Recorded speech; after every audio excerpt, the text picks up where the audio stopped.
5. The Working Class Party. Introduction. Marxism teaches that without its own political party the working class cannot defeat capitalism, cannot win power and cannot build socialism. Marx and Engels stressed above all the need for an independent working class political party. The working class can act as a class only by establishing a distinct political party, opposed to all the old parties formed by the possessing classes, so said the rules of the First International, founded by Marx. Marx and Engels were writing in a period when the working class movement was still in process of formation, and their attitude was summed up in the Communist Manifesto. The Communists do not form a separate party opposed to other working class parties. They strove to unite the working class behind a common political program, its basic aim the conquest of political power. Marx and Engels resolutely fought all attempts to introduce bourgeois and petty bourgeois ideas and policies into the party, and to turn it into a party of class collaboration. They sought to base the party on the revolutionary principles of Marxism and to win over to these principles the main organizations of the working class. Such was their entire political activity.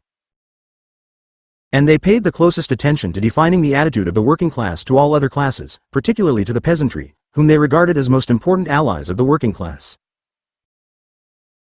Lenin founded the Bolshevik Party at the beginning of the epoch of imperialism. After decades of relatively peaceful development, opportunist tendencies had become rife in the West European socialist parties. An overhaul of the entire activity of the International, and a decisive break with opportunism, had become urgently necessary. In the Bolshevik Party he created a working class party of a new type, able to unite and lead the working class in the decisive battles against capitalism, a party embodying strong democratic centralization and voluntary discipline, firmly based on the revolutionary principles of Marxism, able to apply them and to carry them forward. Such a party, equipped with revolutionary theory, acts as the vanguard of the working class. It is an organized detachment of the working class, and the highest form of organization of the working class, influencing, leading and directing all the various organizations of the workers towards the great aim of conquering power and building socialism. It acts as the instrument for the dictatorship of the proletariat. It preserves strict unity and discipline, allowing no factional activity to disrupt it.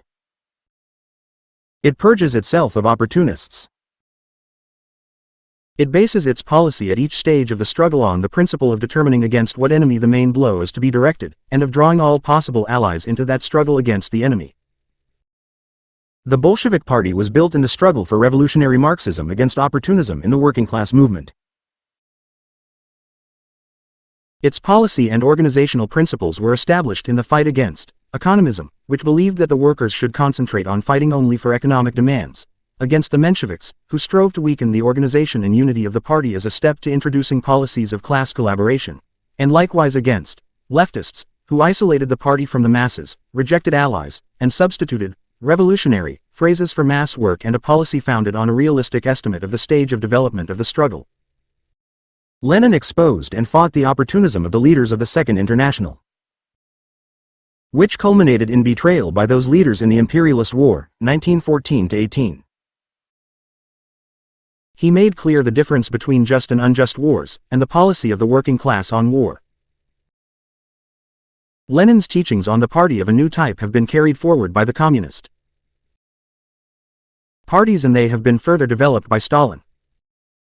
In this part we call attention to writings by Marx, Engels and Lenin which deal specially with the party, with its role, its organization and its policy. But the whole of Marxism-Leninism constitutes the guiding theory and the definition of the strategy and tactics of the working class party. Fundamental reading on the question of the party has already been dealt with in Part 2. On this question the student should turn first of all to the history of the CPSU. B. Foundations of Leninism, Chapters 7 and 8, and the Communist Manifesto. After that, the most essential reading is Lenin's two books, What is to be Done?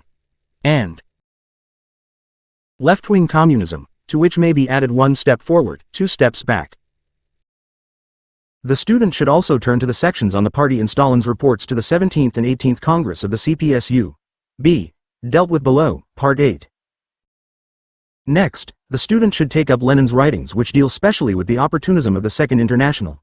These are to be found in the booklet Lenin in Britain, and in the collection Marx, Engels, Marxism, as well as in the editions of Lenin's selected works, and with the attitude of the working class to imperialist war, socialism and war and the workers. Lastly come Lenin's contributions in connection with the foundation and work of the Communist International. The beginner may well find it best to turn to the works by Marx and Engels on the party after, and not before, studying the works by Lenin and Stalin. Their historical significance will then be better appreciated. These works are all short and, except for Engels, articles on Britain are all contained in the 2 volumes of Marx-Engels selected works. These writings on the party are here presented under 4 headings. A. Marx and Engels on the party. B. Lenin and the party of a new type. C. The fight against the opportunism of the Second International. D. The Communist International. A. An independent working class party. Marx and Engels on the party. Marx. Inaugural address to the International Working Men's Association. This address lays down the general policy around which Marx sought in 1864 to consolidate the First International. He stresses that the increasing prosperity of the capitalists means increasing misery for the workers. Point 1. Capitalism can be finally defeated only by political struggle. The workers possess one element of success, numbers, but numbers weigh only in the balance if united by combination and led by knowledge. The workers must unite in every country and internationally for the emancipation of labor. And their strength must be exerted also to oppose the warlike and predatory foreign policies of the capitalist governments. 1 See Capital, Volume I. The general rules of the International Working Men's Association, drafted by Marx, embody the principles on which the working class party must be built. The emancipation of the working class must be the work of the working class itself. The emancipation of the working class from capitalism must be the great end to which every political movement should subordinate itself. This end can only be achieved by the union of workers of all countries. The working class can act as a class only by establishing a distinct political party, opposed to all the old parties formed by the possessing classes. Such a party is the indispensable instrument for the socialist revolution and for the abolition of classes. The union of the working class achieved in economic struggle must serve as a lever for struggle against the political power of the capitalists, and the conquest of political power by the working class. Point 1. Marx's inaugural address and the general rules of the IWMA constituted a platform on which it was possible to unite the many different sections of the international working class movement, for the inaugural conference was supported by representatives of many organizations, ranging from illegal revolutionary groups to the already respectable British trade unions. Through the unity and common program achieved in the IWMA, Marx sought to lay the foundations of a party capable of welding the working class into a single political army. Engels, on authority. This short article was written for an Italian journal in 1874, against the anarchists.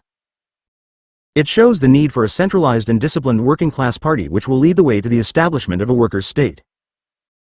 Along with this article can usefully be read the letters by Marx and Engels about the fight against the anarchists, 2 published in Volume 2 of the Moscow edition of Marx-Engels Selected Works.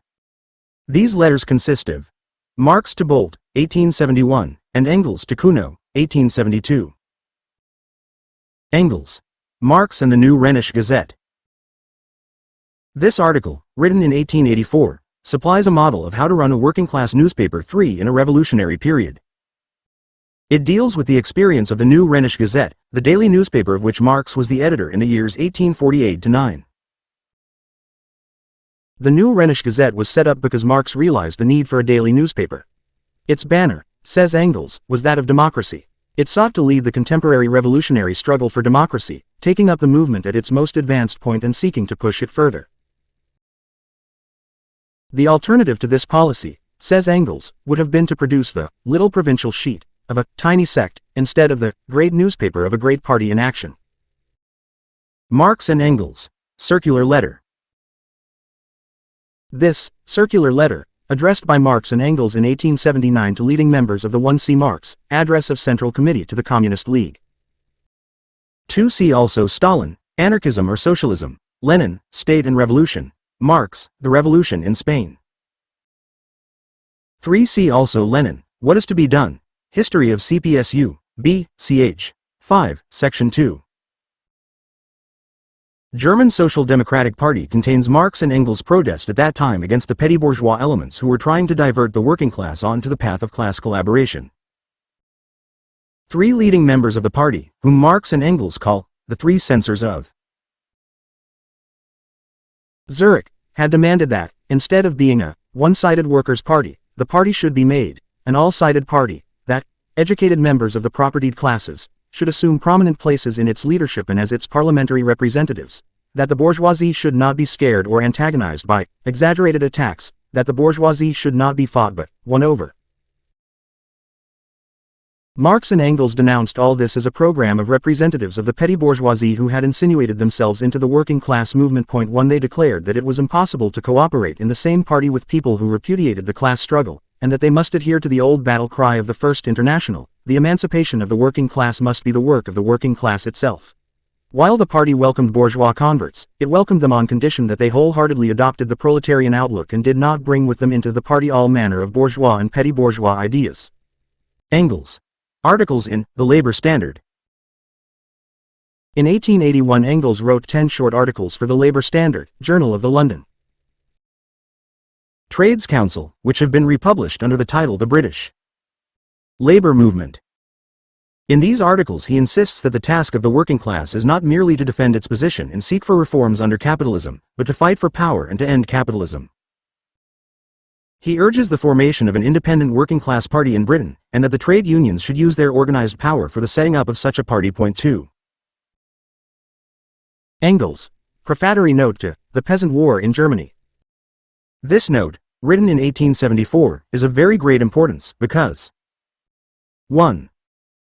It discusses the attitude of the working class to other classes, the urban petty bourgeoisie, the lumpen proletariat, the small peasants and agricultural laborers, and 2. In the advice given to the German working class movement at the end, Engels formulates universal tasks of the working class movement, stressing the need for a clear theoretical insight, free from the influence of the old world outlook. Since socialism has become a science, it must be studied. B. The strengthening of both political and trade union organization. C. To carry on the fight inside as well as outside Parliament.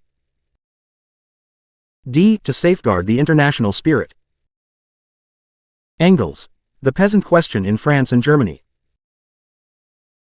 This article, written in 1894, deals in detail with the relationship of the working class to the peasants and proves the necessity of an alliance between the working class and the peasantry. 31 See Lenin, Historical Destiny of the Teachings of Karl Marx, Marxism and Revisionism.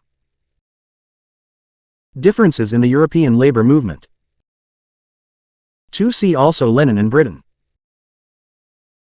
3 See Lenin, What the Friends of the People are, 2 Tactics of Social Democracy, Theses of Report on Tactics of RCP at 3rd Congress of CI, Theses on Agrarian Question, Stalin.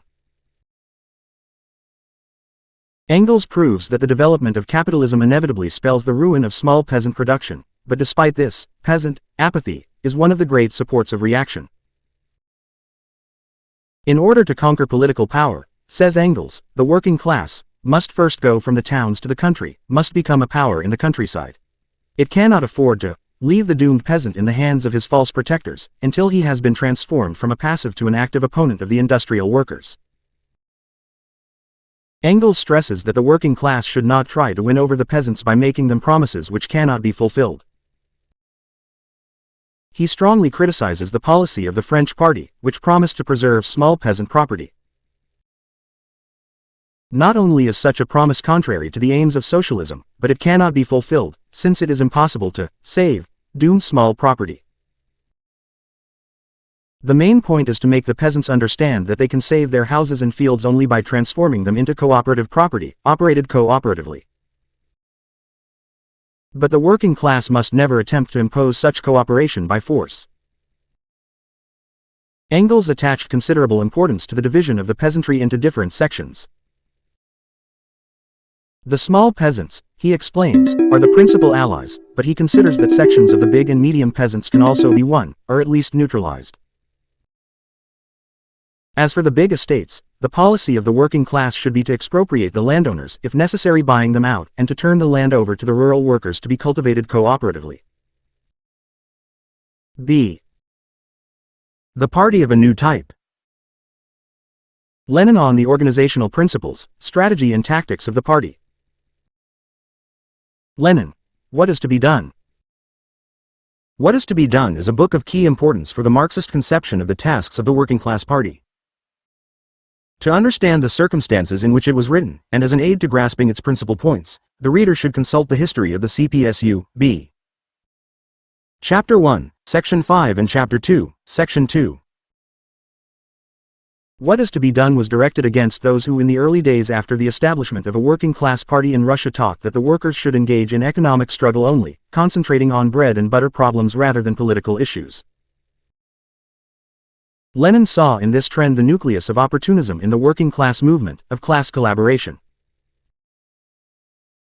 The economists, as they were called, began their campaign by demanding freedom of criticism in the party, attacking what they called the narrow political views of Lenin. The first chapter of What is to be done is accordingly devoted to the question of freedom of criticism. Lenin shows that the freedom of criticism demanded by the economists means freedom to embrace bourgeois ideas instead of Marxism, and that this opens the way to collaboration with the bourgeoisie. Of course, he says, the economists are free to take the path of class collaboration, but not to drag the party with them. Lenin shows that to confine the working class movement to economic struggle alone means to give up the political struggle and so to condemn the workers to eternal wage slavery. Foundations of Leninism, the October Revolution, reports to 14th and 15th Congresses.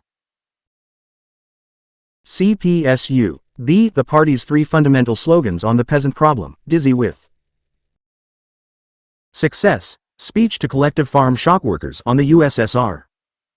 Draft Constitution. History of CPSU, B. The economists relied on the spontaneous movement of the workers protesting against bad economic conditions. Lenin shows that to rely in this way on spontaneity is tailism, Khvostism, i.e. it is to tail behind events, instead of giving leadership. Political knowledge cannot arise in the working class movement spontaneously, as a result of spontaneous economic struggle alone. Political knowledge, revolutionary theory, must be introduced into the working class movement. The economists belittled the role of theory. But, without revolutionary theory there can be no revolutionary movement. 1. Lenin shows that the roots of opportunist ideas and of opportunist policies in the labor movement lie in the attitude of relying on the spontaneous movement and belittling the role of theory. In What is to be done, Lenin shows concretely how to combine political and economic struggle. Working class political struggle must be something much broader than mere trade union politics. The workers must be concerned with the interrelations between all the various classes, and must fight against every manifestation of reaction. In advocating economic struggle alone, the economists sank into reformism, opportunism. But the struggle for reforms must be subordinated to the struggle for liberty and socialism.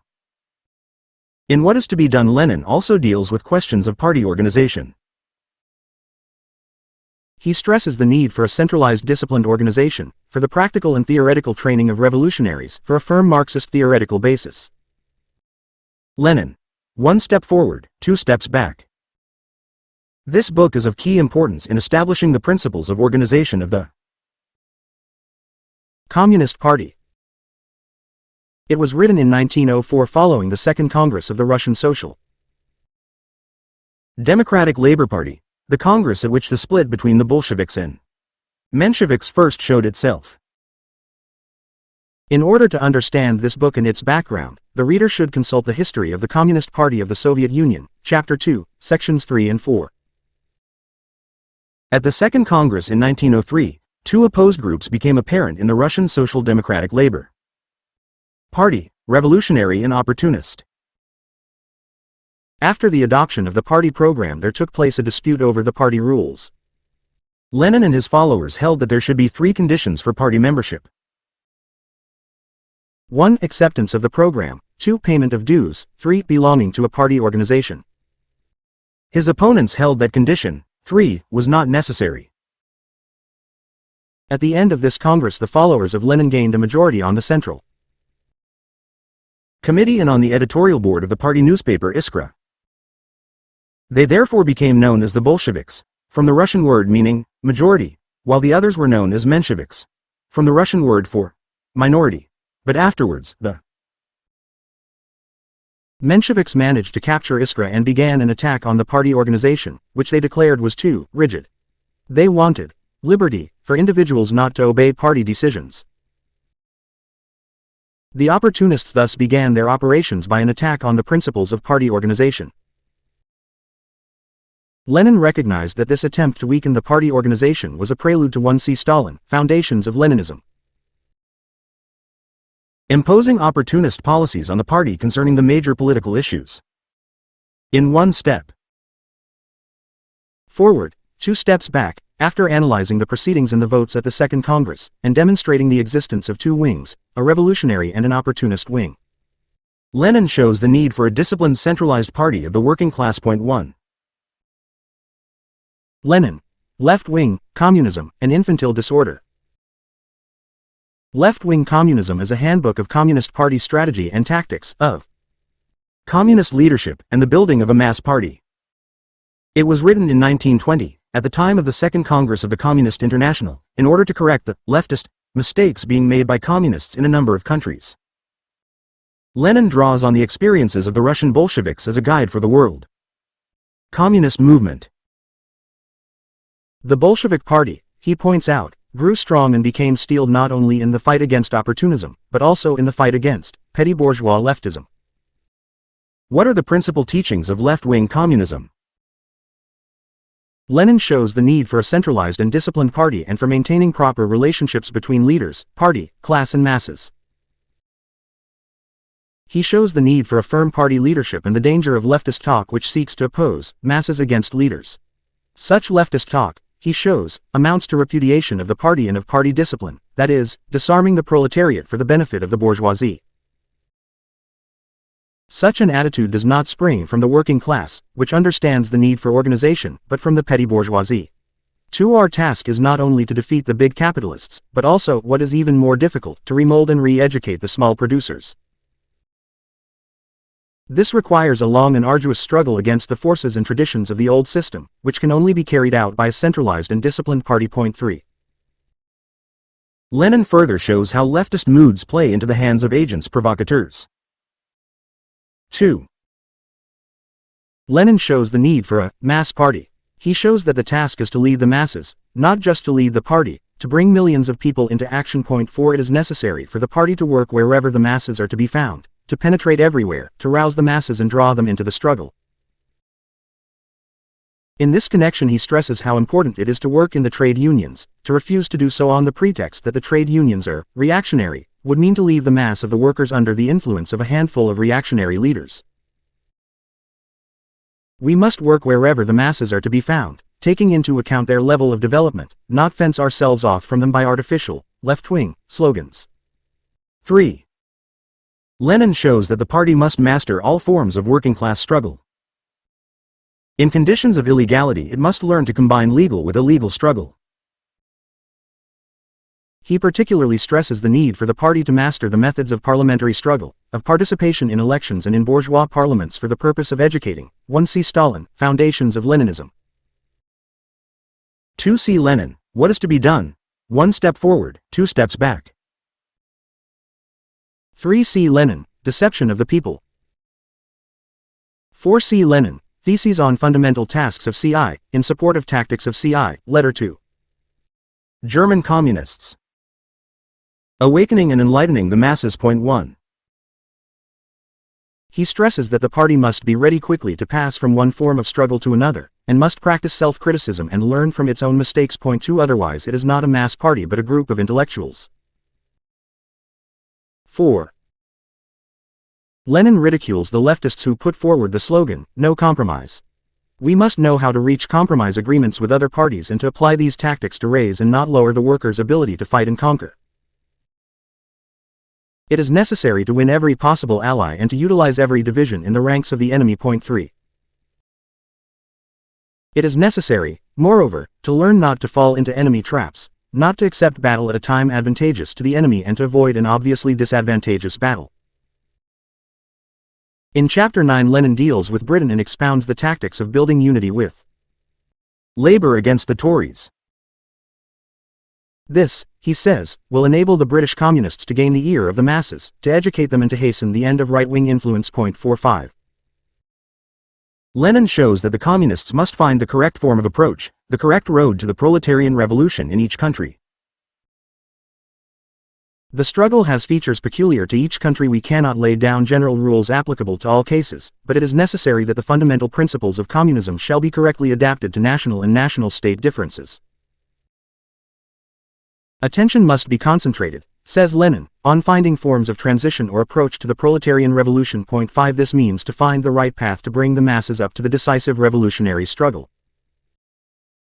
In this connection he deals with the conditions necessary for the successful carrying through of the proletarian socialist revolution. C. The fight against the opportunism of the Second International. Lenin on opportunism and its roots in the labor movement. Lenin's fundamental analysis of the nature and causes of opportunism in the labor movement, which is summed up in his book Imperialism, The Last Stage of Capitalism, is worked out in a number of comparatively short articles. In The Historical Destiny of the Teaching of Karl Marx, 1913, Lenin showed that up to that time the working class movement had passed through three main stages. The first was the period of revolutionary storm, from the 1848 revolutions to the Paris Commune of 1871, in the course of which independent working-class parties were first organized. The next phase, up to the Russian Revolution of 1905, was a phase of comparatively peaceful development. The working-class parties grew stronger, established their own daily press and learned to use bourgeois parliamentarism. But in this phase opportunism crept into the movement, preaching social peace and renunciation of class struggle. Lastly, since the 1905 revolution, new revolutionary crises were on the way, and it was absolutely essential to drive opportunism out of the movement and secure the victory of revolutionary Marxism. In an earlier article, Marxism and Revisionism, 1908, Lenin analyzed revisionism, the theory of the opportunists who continued to call themselves Marxists while revising all the 1c Lenin tasks of Third International. 2c History of CPSU. B. Conclusion. Stalin, Report to 15th Congress CPSU. B. 3c Stalin, Foundations of Leninism. 4c Lenin in Britain. Lenin, the role of the Communist Party. 5c Lenin, State and Revolution. Fundamental principles of Marxism. He showed that the revisionists relied on the latest thing in bourgeois philosophy, giving up materialist dialectics, that they took up with the latest theories of bourgeois political economy, in particular, correcting Marx's theory of value and denying the inevitability of capitalist crises, and that they affirmed that democracy and universal suffrage had removed the grounds of the class struggle. Point 1. Revisionism led to giving up the aim of socialism and sacrificing the basic interests of the working class for real or assumed momentary advantages. It represented the influence of the petty bourgeoisie in the working class movement. In Differences in the European Labor Movement, 1910, Lenin points out that the appearance of such anti-Marxist trends in the labor movement could not be accidental, but arose from the character of economic development in all capitalist countries. And in Reformism in the Russian Social Democratic Movement, 1911, he relates reformist ideas directly to the influence of capitalist propaganda. Instead of fighting openly against socialism, the capitalists were learning to advocate the gradual, piecemeal reform of capitalism, the patching up of capitalism, and they were utilizing such propaganda in order to divide and weaken the working class and maintain capitalist class rule. This propaganda was reflected in reformist ideology inside the working class movement itself, the advocacy of reforms versus revolution. This article contains a wealth of detail argument against the reformist socialists who said that the Russian workers must on no account turn again to the path of revolution. In Imperialism and the Split in Socialism, 1916, Lenin sums up the fundamental cause of the prevalence and strength of opportunism in the labor movement. It arises from the fact that the super profits of imperialism could be used to bribe and corrupt an upper stratum of the working class. As a result of this, a bourgeois labor party inevitably made its appearance in all imperialist countries.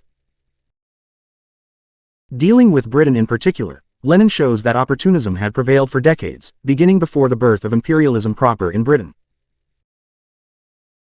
The industrial monopoly and rich colonies possessed by the British capitalists in the pre-imperialist phase of development was already bringing them super profits, thus already producing certain of the features of imperialism. Lenin had also dealt with this theme in his book The Collapse of the Second International, 1915. Here he defines the meaning of the term, opportunism. It means, sacrificing to the temporary interests of an insignificant minority of the workers the fundamental interests of the masses, or, in other words, an alliance of a part of the workers with the bourgeoisie against the mass of the proletariat. Opportunism could arise and grow strong because the capitalists were able to make concessions to a section of the workers in imperialist countries, thus creating a layer of privileged workers. Opportunism is strengthened, Lenin adds, by the power of habit, the routine of comparatively peaceful evolution, national prejudices, fear of acute breaks and disbelief in them.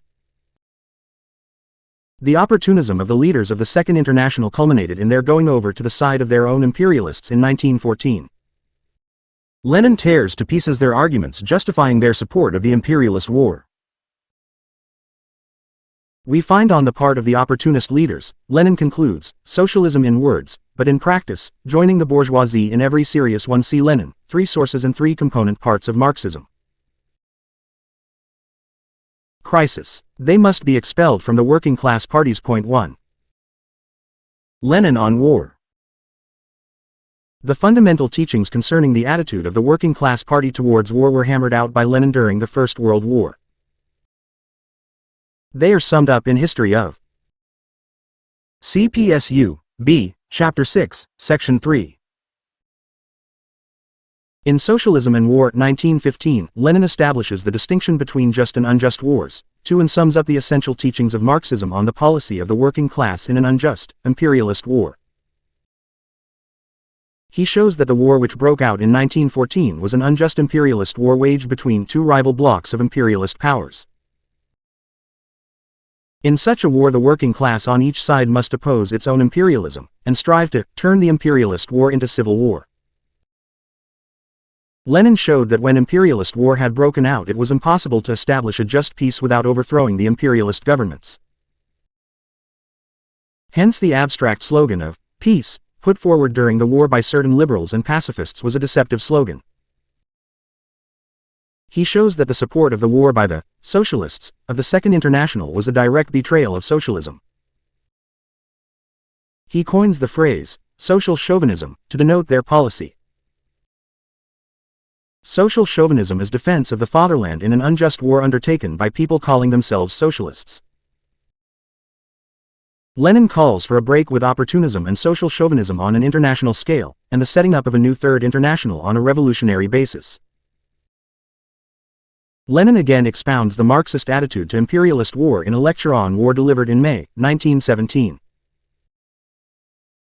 He again stresses the distinction of just and unjust wars, explaining that we must always ask what class conducts the war and for what aims. In other articles Lenin deals with certain special problems arising out of the World War. In the United States of Europe slogan, 1915, he shows that the workers could not support such a slogan. For so long as imperialist powers remain in being, a United States of Europe could mean nothing else than an agreement to divide up colonies and booty and jointly to suppress socialism. Socialism will eventually make possible the United States of the world. But this is not a practical objective at the present time. For as a result of the uneven development of capitalism, 3 inches the victory of socialism is possible in several or even in one capitalist country taken singly, and such a country or countries may for a long period remain centers of socialism around which there are still ringed hostile capitalist states. Point 4. In Pacifism and the Workers, Lenin deals with the pacifist slogan of complete disarmament. He shows that it is unrealizable in capitalist conditions, and that to campaign for it is therefore to avoid the real issues of revolutionary struggle against imperialism. The oppressed peoples cannot be pacifists, but must learn the use of arms and be prepared to turn them against their oppressors. Oppressed people who cannot use arms deserve to be treated like slaves. We cannot be pacifists, because we recognize the existence of just wars, of 1C Lenin, tasks of the proletariat in our revolution, the Third International and its place in history, tasks of the Third International, conditions of affiliation to the CI, false speeches about freedom. 2C Marx, the Civil War in France. 3C Lenin, imperialism. 4C Stalin, foundations of Leninism, interview with First American Labor Delegation. Wars of the oppressed against the oppressors. The same theme recurs in the war program of the Proletarian Revolution, 1916. In the first part of this article, Lenin shows that socialists are not and cannot be opposed to all wars.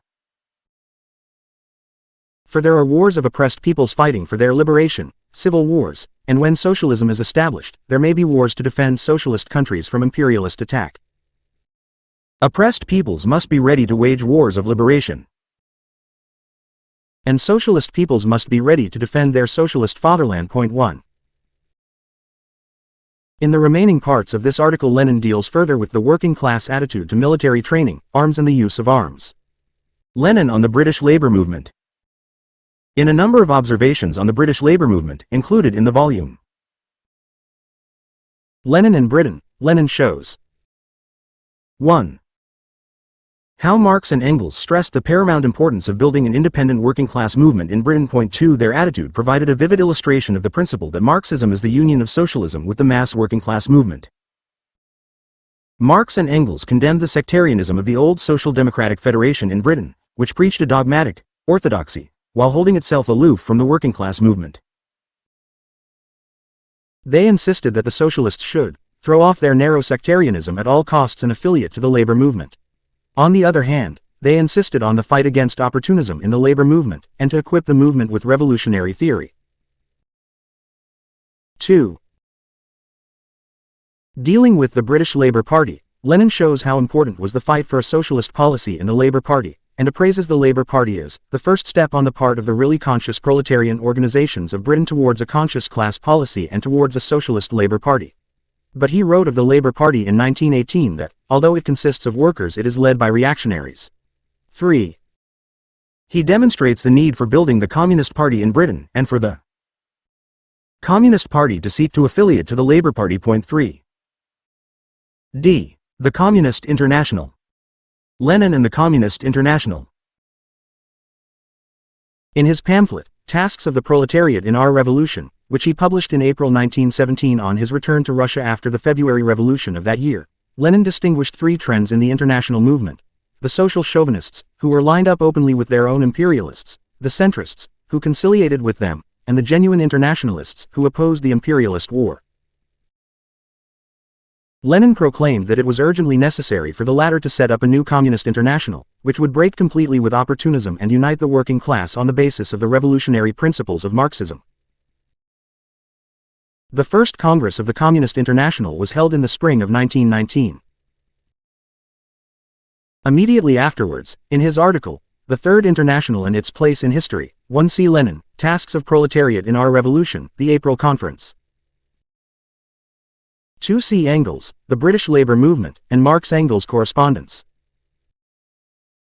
3C Lenin, Role of the Communist Party. Lenin pointed out that while the First International had laid the foundation of the international working class struggle for socialism, and the Second International had broadened the movement in a number of countries, the Third International was purging the movement of opportunism and had begun to realize the dictatorship of the proletariat, opening up a new epoch in world history. Throughout Lenin's contributions to the Communist International runs the theme of the fight against opportunism, and also against petty bourgeois leftism, which isolates the communists from the mass of the workers. See left-wing communism. In the pamphlet, The Tasks of the Third International, July, 1919, Lenin underlined the necessity to 1. Systematically explain the difference between reform and revolution, while not rejecting reforms nor work in bourgeois parliaments. 2. Combine legal and illegal work. 3. Work for the expulsion of the opportunists from the labor movement. 4. Assist the revolutionary struggle for colonial liberation. 5. Expose those who used revolutionary phrases as a cover for reactionary deeds. At the Second Congress of the CI, in the summer of 1920, Lenin drafted the theses on the fundamental tasks of the Second Congress of the CI. These laid it down that the victory of socialism requires 1. The overthrow and suppression of the exploiters. 2. The winning of the working masses behind the leadership of the communist parties, which must become inseparably linked with the whole life of the working class. 3. The neutralizing of wavering sections. The theses go on to deal with what the communists must do to realize these conditions and to stress that opportunism in the working class movement is the principal enemy. In a report delivered to the Second Congress on the international situation and the fundamental tasks of the CI, Lenin exhaustively analyzed the post-war economic and political situation. At the Second Congress he drafted the conditions of affiliation to the CI. And in his speech on this subject he dealt especially with the difference between the dictatorship of the proletariat and the reformist conception of winning power. Lenin likewise drafted the theses on the agrarian question, which deal with the tasks of building the alliance with the peasants, and the theses on the national and colonial question. In a speech on the role of the Communist Party, Lenin replied to the British delegates, Tanner and Maclean, showing that the conscious revolutionary minority of the working class must form a party in order to lead the masses, and dealing also with the problem of the affiliation of the British Communist Party to the Labour Party. An article written at the same time on false speeches about freedom explains the necessity of a break with opportunism.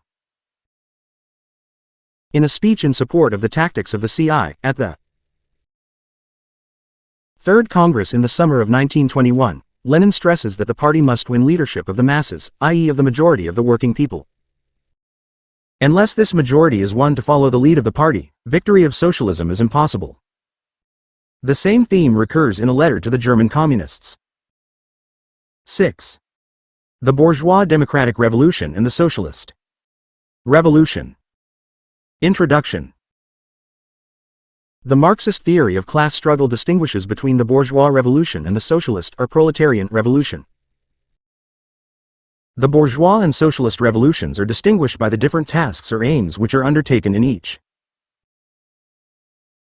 The task of the bourgeois revolution is, in the economic sphere, to abolish all remnants of feudalism and to establish conditions for the free development of capitalism, and in the political sphere, to abolish all remnants of absolutism and autocracy and to establish universal suffrage, parliamentary democracy, equality of rights for all citizens. In view of this political task, the bourgeois revolution is often called the bourgeois democratic revolution, or simply the democratic revolution. The task of the socialist revolution is, in the economic sphere, to abolish capitalist ownership and establish public socialist ownership of the means of production, and in the political sphere, to establish proletarian democracy, the dictatorship of the proletariat. Marx taught that the task of advancing to the socialist revolution was inseparable from the task of carrying through the bourgeois revolution. For the socialist revolution could not be victorious except on condition that the fight was waged for democracy and against survivals of feudalism and absolutism. Hence Marx always set before the working class the task of waging the battles of the bourgeois democratic revolution as a necessary step towards beginning the socialist revolution. And he warned that when confronted with the democratic demands of the working people, sections of the bourgeoisie would seek to desert and betray the democratic revolution. Marx taught, moreover, that the victory of the bourgeois revolution did not necessarily mean that the bourgeoisie must be firmly installed in power and that capitalism must remain and continue to develop over a long period. On the contrary, from the battles of the bourgeois revolution the working class must march straight on to the socialist revolution, not allowing the bourgeoisie to consolidate itself in power and to carry on the capitalist system. This doctrine of Marx is sometimes known as the theory of permanent, uninterrupted or continuous revolution. In the revolutionary period of 1848–50, Marx taught that the working class must support and push on the bourgeoisie in the fight for a democratic republic. The successful outcome of the revolution would place the bourgeoisie in power. But the working class must establish its own independent class organizations, its own party, must advance its own demands, and carry on the revolution until working-class power was achieved. Developing Marx's teachings in a new historical situation in the era of imperialism, a new line on the task of the working class in the bourgeois democratic revolution was advanced by Lenin in the Russian Revolution of 1905. Lenin taught that the working class must itself take the lead in the bourgeois democratic revolution, mobilizing the peasants as its chief ally. The victory of the democratic revolution would not place the bourgeoisie in power, but would place power in the hands of the workers and peasants. Such a power was called by Lenin the revolutionary democratic dictatorship of the workers and peasants. Thus Lenin established the principle of the leading role, hegemony, of the working class in carrying through the bourgeois democratic revolution.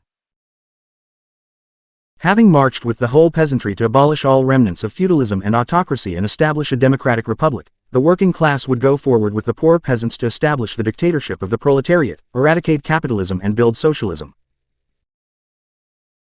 Thus the revolution would go forward in a series of stages, the leadership and driving force the working class, mobilizing all possible allies at each stage, striking blow after blow, first against the remnants of feudalism and feudal autocracy, then against capitalism and the economic and political positions of the capitalist class. The revolution would be crowned by the establishment of the dictatorship of the proletariat. Lenin further showed that the working class, which takes the lead in the struggle for democracy, establishes in the dictatorship of the proletariat a higher form of democracy than bourgeois democracy.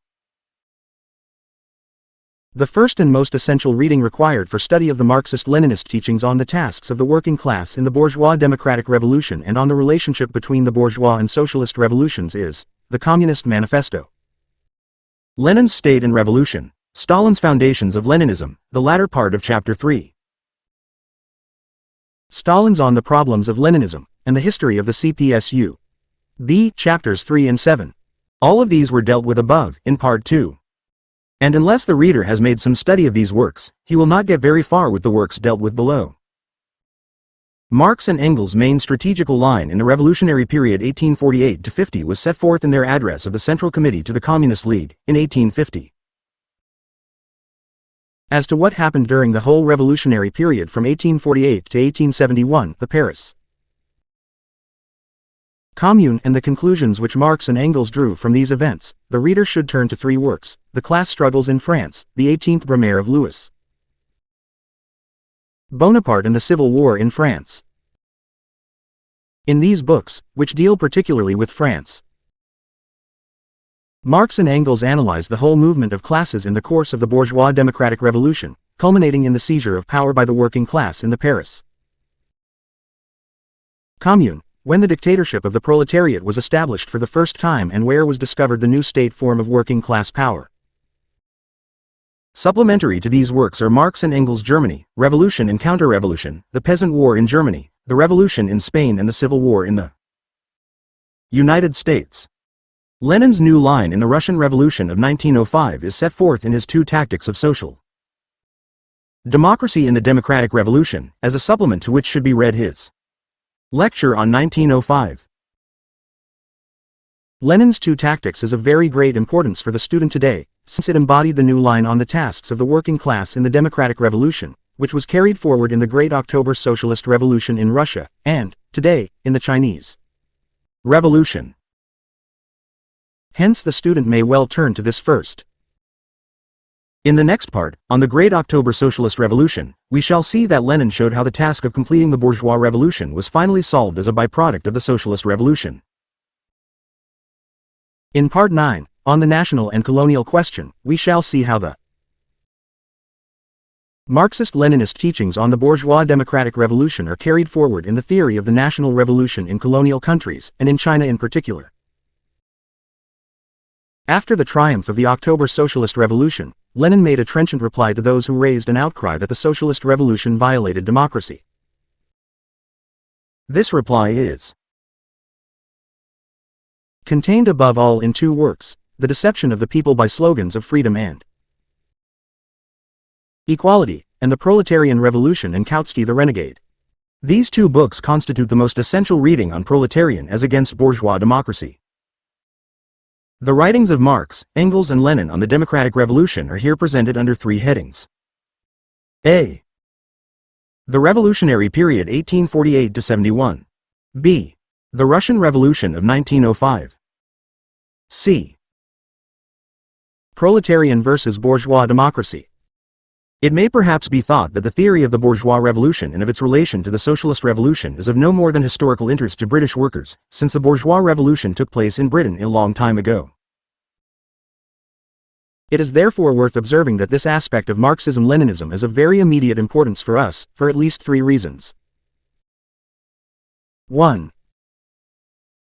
In the period of the general crisis of capitalism, the monopoly capitalists seek to destroy the bourgeois democratic rights established in the past. We have therefore to understand the necessity of uniting all forces to extend, defend or restore those bourgeois democratic rights as a condition for the fight for socialism. 2. The dictatorship of the proletariat involves establishing proletarian, socialist democracy, as a higher form of democracy than bourgeois democracy. We have therefore to understand the difference between bourgeois and socialist democracy, in order to be able to defend and build socialist democracy, and to understand how the fight for democracy, led by the working class, is crowned by the establishment of socialist democracy, of the dictatorship of the proletariat. 3. The vast revolution which has been victorious in China and is underway in the entire colonial world is in essence a bourgeois democratic revolution, which has the special character of a national revolution directed against foreign imperialism. The immediate revolutionary task in the colonial countries is not immediately to establish the dictatorship of the proletariat and socialism, but is to get rid of imperialism and establish national sovereignty and people's democratic rule. Without an understanding of the nature and tasks of this revolution, we cannot properly render its support or fulfill our own tasks in the fight against imperialism. A. The Revolutionary Period 1848–71. Marx and Engels' address of the Central Committee to the Communist League. This address, written in March, 1850, deals with working-class strategy and tactics in the Revolutionary Period 1848–1850. It stresses that the task of the working class is 1. To build independent working-class organization, 2. To fight against all relics of feudalism, 3. To put no trust in the new bourgeois governments, 4. To advance independent working-class demands, 5. And to arm the workers. Having advanced together with the bourgeoisie to overthrow the old feudal reaction, the working class must go on to fight against the bourgeoisie for working-class power. The aim is to carry on the revolution, until the proletariat has conquered state power. Marx and Engels stress in this address the need for an independent working-class party with its own firm centralized organization and carrying on bold public activity. Without such organization, the working-class movement must lose its independence and come under bourgeois influence. The address defines the attitude of the working class to the petty bourgeois democrats. It must march together with them against the faction it aims at overthrowing, oppose them in everything whereby they seek to consolidate their position in their own interests. Marx. The Class Struggles in France 1848–50, the 18th Brumaire of Louis Bonaparte. The Civil War in France. These three works by Marx, each of which consists of a collection of articles or addresses, form a series in which he analyzes the revolutionary events in France from the Revolution of 1848 to the Paris Commune in 1871. In his introduction to both the 18th Brumaire and the Civil War in France, Engels points out that thanks to historical materialism, Marx could grasp the character and consequences of great historical events at the time they were still in progress. These works are classical models of how Marxism analyses complicated class relations and class battles at the very time of their occurrence, so as to show the working class the correct policy. They make not only very instructive, but very exciting reading.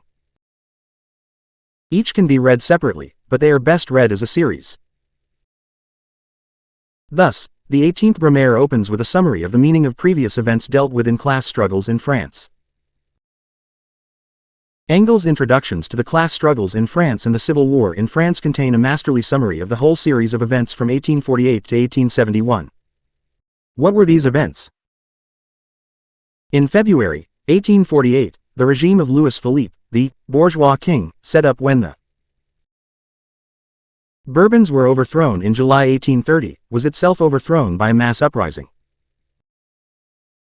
The regime of Louis Philippe had represented the rule of the bankers, of the aristocracy of finance. One after its overthrow, as a result of mass pressure from the workers, a republic was declared and, to begin with, all the propertied classes shared power. It was the workers who made the February 1848 revolution, but the first act of the bourgeoisie was to disarm them. The workers resisted and were defeated in the June uprising of 1848. One by one, the classes which had made the revolution lost power. First the industrialists beat the petty bourgeoisie in June 1849, then they themselves lost to the aristocracy of finance, who came back in power again. Meanwhile, taking advantage of these dissensions among the propertied classes, an adventurer, Louis Bonaparte, a descendant of the Emperor Napoleon Bonaparte, relying on the support of the masses of the oppressed peasantry, had got himself elected president of the Republic, and by a coup d'état in 1851, known as the 18th Brumaire, made himself absolute ruler. Shortly afterwards, he established himself as the Emperor Napoleon III. Thus, after disarming the workers who made the 1848 revolution, the bourgeoisie, torn by dissensions, proved unable to rule. Louis Bonaparte and a gang of adventurers seized power. But with Bonaparte's regime, a big industrial development took place in France. The Bonapartist Second Empire lasted until the Franco-Prussian War of 1870. This war was provoked by the territorial ambitions of Bonaparte, who wanted to establish the French frontiers on the Rhine. He was defeated by the Prussians in 1870, his empire fell, and a government of national defense was set up. 1 See Marx, Capital, Volume Ill, Part 5, especially chapters 27 and 36. Meanwhile, the Parisian workers were armed for the defense of Paris. But the government of national defense was primarily concerned not to defend Paris but to disarm the workers. In January 1871, it capitulated to the Prussians. The government retired to Versailles. Thereafter, war ensued between the Parisian workers and the government at Versailles. In March 1871, the Paris workers set up the Paris Commune. It was eventually crushed and the workers massacred by the bourgeois government in Versailles, aided and abetted by the foreign invaders, the Prussians. Such was the sequence of events analyzed by Marx in these writings. Of particular importance in these three books are 1. The analysis of the progress of the revolution from 1848. The driving force of the revolution was the working class, but the revolution put the bourgeoisie in power. The bourgeoisie then turned against the workers, who were isolated and defeated.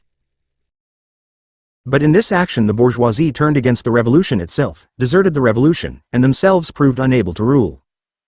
2.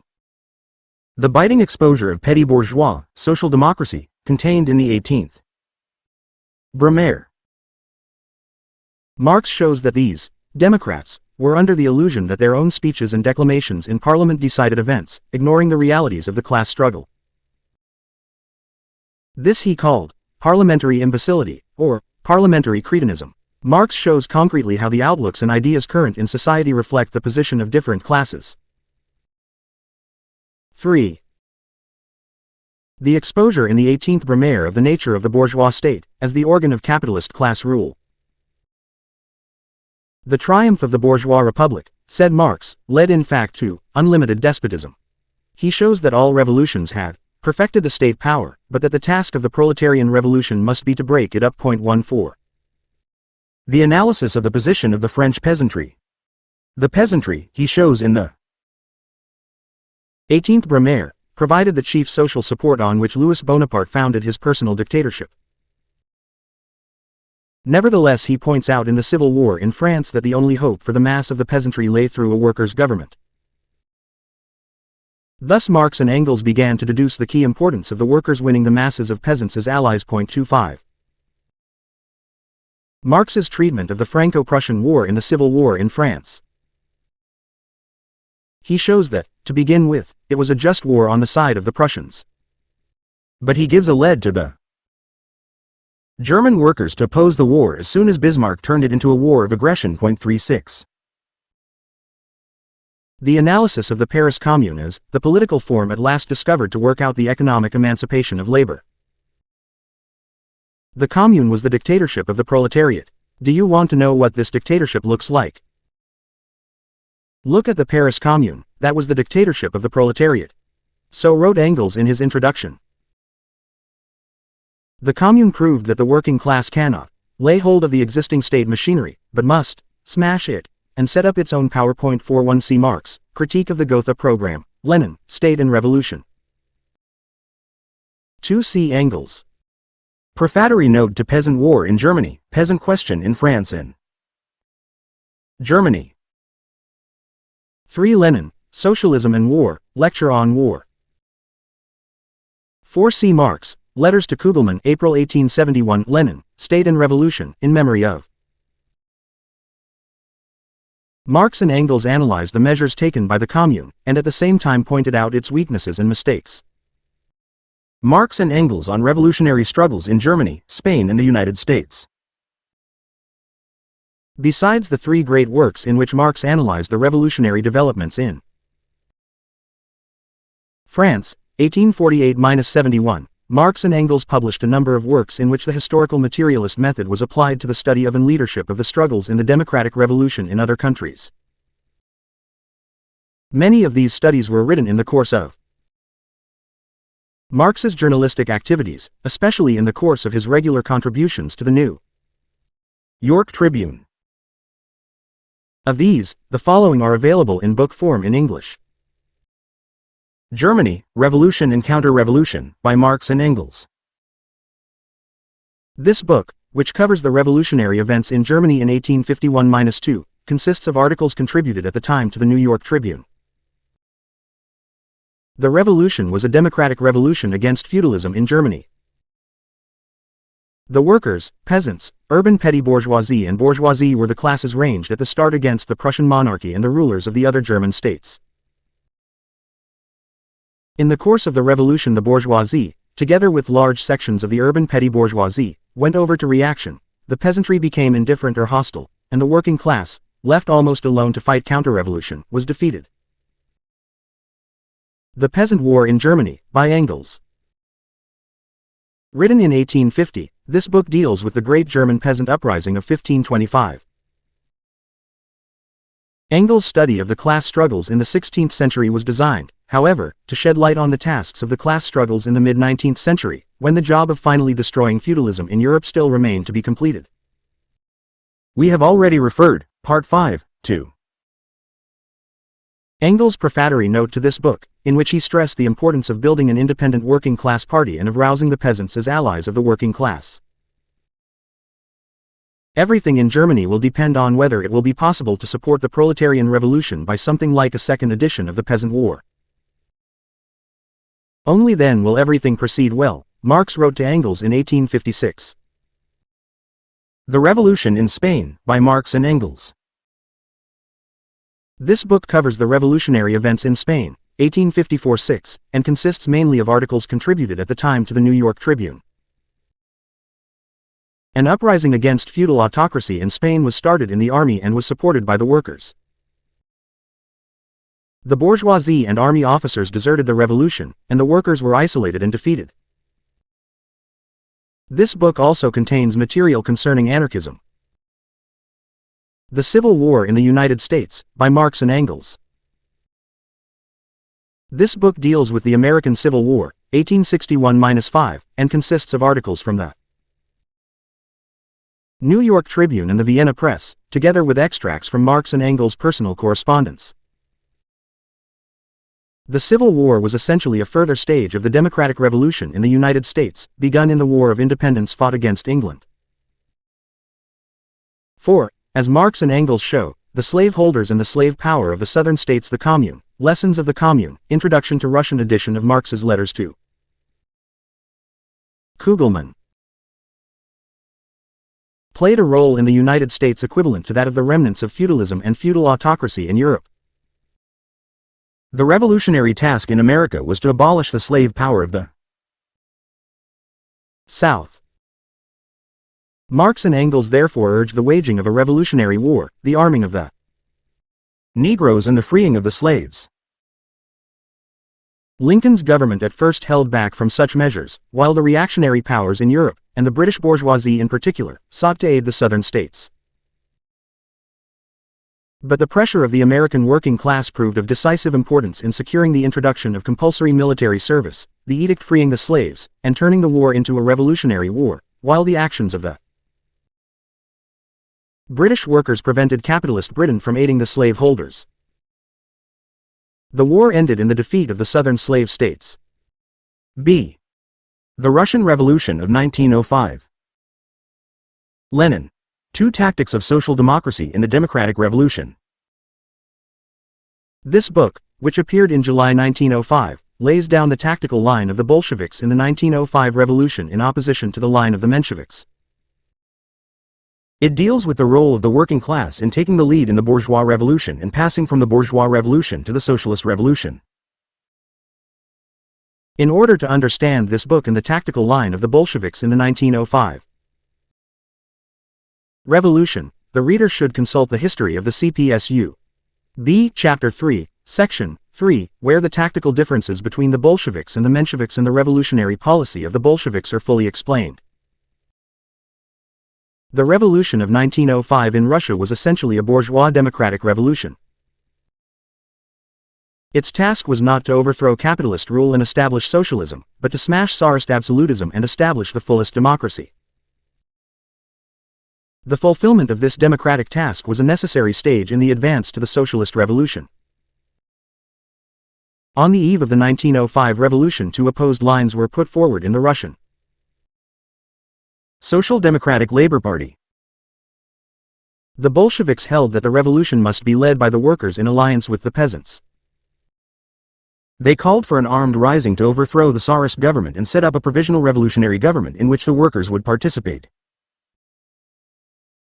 The liberal bourgeoisie, said the Bolsheviks, aimed at a compromise with the Tsar at the expense of the people, and it was necessary to isolate them. The Mensheviks, on the other hand, held that the liberal bourgeoisie must be the leader of the bourgeois revolution, that the workers should establish close relations, not with the peasantry, but with the liberal bourgeoisie, and that if it proved possible to set up a provisional revolutionary government, this must be a government of the liberals and the workers should not participate in it. The fundamental tactical principles expounded by Lenin in Two Tactics of Social Democracy are as follows.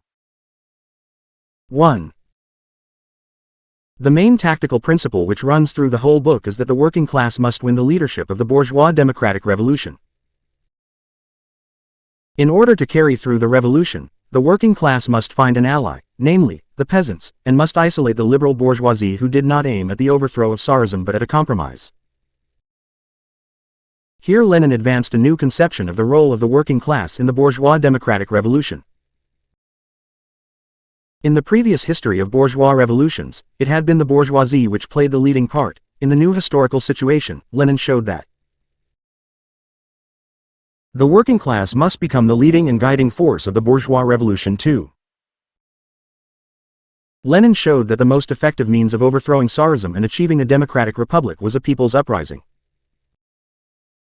The aim must be an uprising which would overthrow Tsarism and set up a provisional revolutionary government. This government would be the revolutionary democratic dictatorship of the workers and peasants. It would not yet be a socialist government, but the workers should not hesitate to participate in it. Its task would be to crush the counter-revolution and to institute in a revolutionary way such democratic measures as the 8-hour day in the towns and the redistribution of the land in the countryside. 3. Having achieved the democratic republic, the revolutionary movement would not come to a stop but the workers must then carry the revolution forward to the socialist revolution. Having overthrown autocracy and established a democratic republic in alliance with the whole of the peasantry, the working class would go forward with the mass of the poor peasantry to defeat the bourgeoisie and establish the proletarian dictatorship and socialism. Lenin. Lecture on the 1905 Revolution. This lecture was delivered by Lenin to an audience of young workers at the People's House, Zurich, Switzerland, in January 1917. In it he briefly recounts the history of the revolutionary development in Russia from 1905-1907. He stresses the role of the mass political strike in the 1905 revolution. It was marked by the greatest strike movement ever known, in which strikes beginning on economic issues turned into political strikes against the Tsarist government, and the formation of Soviets in the course of the mass struggle, which in some cities deposed the local authorities for a period and themselves functioned as organs of workers' power. He goes on to point out the world significance of the 1905 revolution as arousing a movement throughout the whole of Asia. C. Proletarian versus bourgeois democracy. Lenin. The deception of the people by slogans of freedom and equality. This book, written in 1919, answers those who say that the Soviet system violates the principles of democracy, freedom and equality. This argument was used against the Soviet system at its very inception, just as it is used today. Dealing with some particular questions arising from the conditions prevailing immediately after the establishment of Soviet power in Russia, Lenin sums up the answer to all the arguments which claim that the Soviets violate freedom and equality. 2 inches freedom and democracy are a fraud unless subordinated to the interests of the emancipation of labor from capital, he declares. For instance, freedom of meeting is proclaimed in the capitalist democratic countries, but there is no real freedom of meeting for the workers until they have taken away from the capitalists' ownership of the halls in which meetings must be held. In a socialist country, there is freedom of meeting for the workers but not for the counter-revolutionaries. To allow freedom of meeting to counter-revolutionaries in a socialist country would be a crime against the working people. 1. See Stalin, the party's 3 fundamental slogans on the peasant question. 2. See Stalin, on the draft USSR Constitution. After the dictatorship of the proletariat has been established, Lenin explains, the class struggle continues and assumes sharper forms, so the working class cannot allow freedom to the capitalists and their agents to carry out their struggle to restore capitalism. On the contrary, they abolish such freedom. Similarly, equality is a fraud if it is in contradiction to the emancipation of labor from oppression by capital. Real equality means the abolition of classes. 1 To pretend that we should make everyone equal, in any other sense than abolishing classes, is a stupid phrase. In the struggle for socialism, for example, there cannot be equality of rights between the workers and the capitalists. Talk of freedom and equality, in general, is used as a cover for the fight against socialism. Lenin therefore put stress on the need for discipline and organization on the part of the working class in the fight for socialism. It is harder to overcome petty bourgeois looseness and petty bourgeois ideas, he says, than it is to beat the big capitalists. But without overcoming this, the working class cannot win. 2. Lenin, the Proletarian Revolution and Kautsky the Renegade. This book deals with the central theme of proletarian versus bourgeois democracy and can be read as a supplement to The State and Revolution. It was written in 1918 in reply to Karl Kautsky, who had denounced the Soviet government as a dictatorship. Kautsky's catchphrase of democracy versus dictatorship set the keynote for all subsequent anti-Soviet propaganda, and has been faithfully repeated ever since by all the right-wing Social Democrats. Kautsky pretended that the difference between the Social Democrats and the Bolsheviks was the difference of 2 methods, the democratic and the dictatorial. The Social Democrats stood for the democratic method, the Bolsheviks for the dictatorial method. Replying to Kautsky, Lenin shows how false it is to speak of democracy in general. We must always ask, democracy for whom? The question at issue is not between dictatorship and democracy but between proletarian democracy and bourgeois democracy, between the rule of the working class and the rule of the bourgeoisie. So long as classes exist, Lenin shows, there can be no pure democracy. Lenin exposes in detail how bourgeois democracy is in reality the rule of the capitalists and how the Soviets represent the rule of the working class, that is, of the vast majority. Proletarian democracy, he says, is many times more democratic than any bourgeois democracy. He proves this by detailed references to the political system in the Soviet Union and in the bourgeois democratic countries. Answering Kautsky's charge about dictatorial methods, Lenin shows that the rule of the working class, i.e. of the vast majority, demands the suppression of the bourgeoisie. Lenin showed that the attempt to confine the political action of the working class within the framework of the bourgeois democratic state means betraying the cause of the working class. 41 See Engels, Andy Düring. 2c. Lenin, left-wing communism. 3c. Lenin, tasks of the proletariat in our revolution, can the Bolsheviks maintain power? Stalin, report to the 15th Congress CPSU. B. On the draft constitution of the USSR. 4c. Marx, critique of the Gotha program. The latter chapters of this book deal with the first Soviet constitution and the dispersal of the Constituent Assembly, the tactics of the working class in imperialist war, the development of the Russian Revolution from the bourgeois democratic to the proletarian revolution, analyzing the policy of the Bolsheviks and the development of the alliance between the workers and peasants. 7. The Great October Socialist Revolution. Introduction. The Great October Socialist Revolution in Russia marked a turning point in world history. The working people came to power and began to end exploitation of man by man. The first breach was made in the chain of world imperialism. The era of proletarian revolution began. At the same time, the October Revolution, liberating the oppressed nations throughout a vast state, gave a gigantic impetus to the national revolution throughout the colonial world. The Great October Socialist Revolution was carried out under the undivided leadership of the Communist Party, which was able to rally the masses of all the exploited people behind the working class, and to isolate the compromising parties. It marked the victory of revolutionary Marxism over reformism. It showed that the right-wing Social Democrats belong to the camp of defenders of capitalism, and that it is impossible to end capitalism without ending opportunism in the working class movement. The revolution proved that in carrying out a socialist revolution and establishing the dictatorship of the proletariat, the working class must win as allies, and led, all the exploited people, and in particular the working peasants. The dictatorship of the proletariat is therefore a class alliance between the proletariat and the working peasantry, led by the proletariat. The victory of the October Revolution proved moreover that socialism can be built in a single country. The Great October Socialist Revolution marked the rise of proletarian democracy, an entirely new type of state in which the working people themselves directly participate in building up their own state life from top to bottom. It showed, finally, that when the big capitalists and landlords are routed, and the dictatorship of the proletariat is established, elements of capitalism will still remain. A fully socialist economy cannot be created at a single blow. There must follow a more or less lengthy period during which the remaining elements of capitalism are eliminated, and the victory of socialism is organized throughout the entire economy. The works dealt with here are presented under three heads. A. The character and world significance of the October Revolution. B. The preparation for October. C. After the conquest of power, war, communism, and the new economic policy. The basic reading consists of the history of the CPSU. B. Chapters 7, 8 and 9. For the explanation of the nature of the dictatorship of the proletariat, the student should also refer to Foundations of Leninism, Chapters 4, 5 and 6 on the problems of Leninism. State and Revolution, Left-wing Communism and Two Tactics of Socialist Democracy in the Democratic Revolution.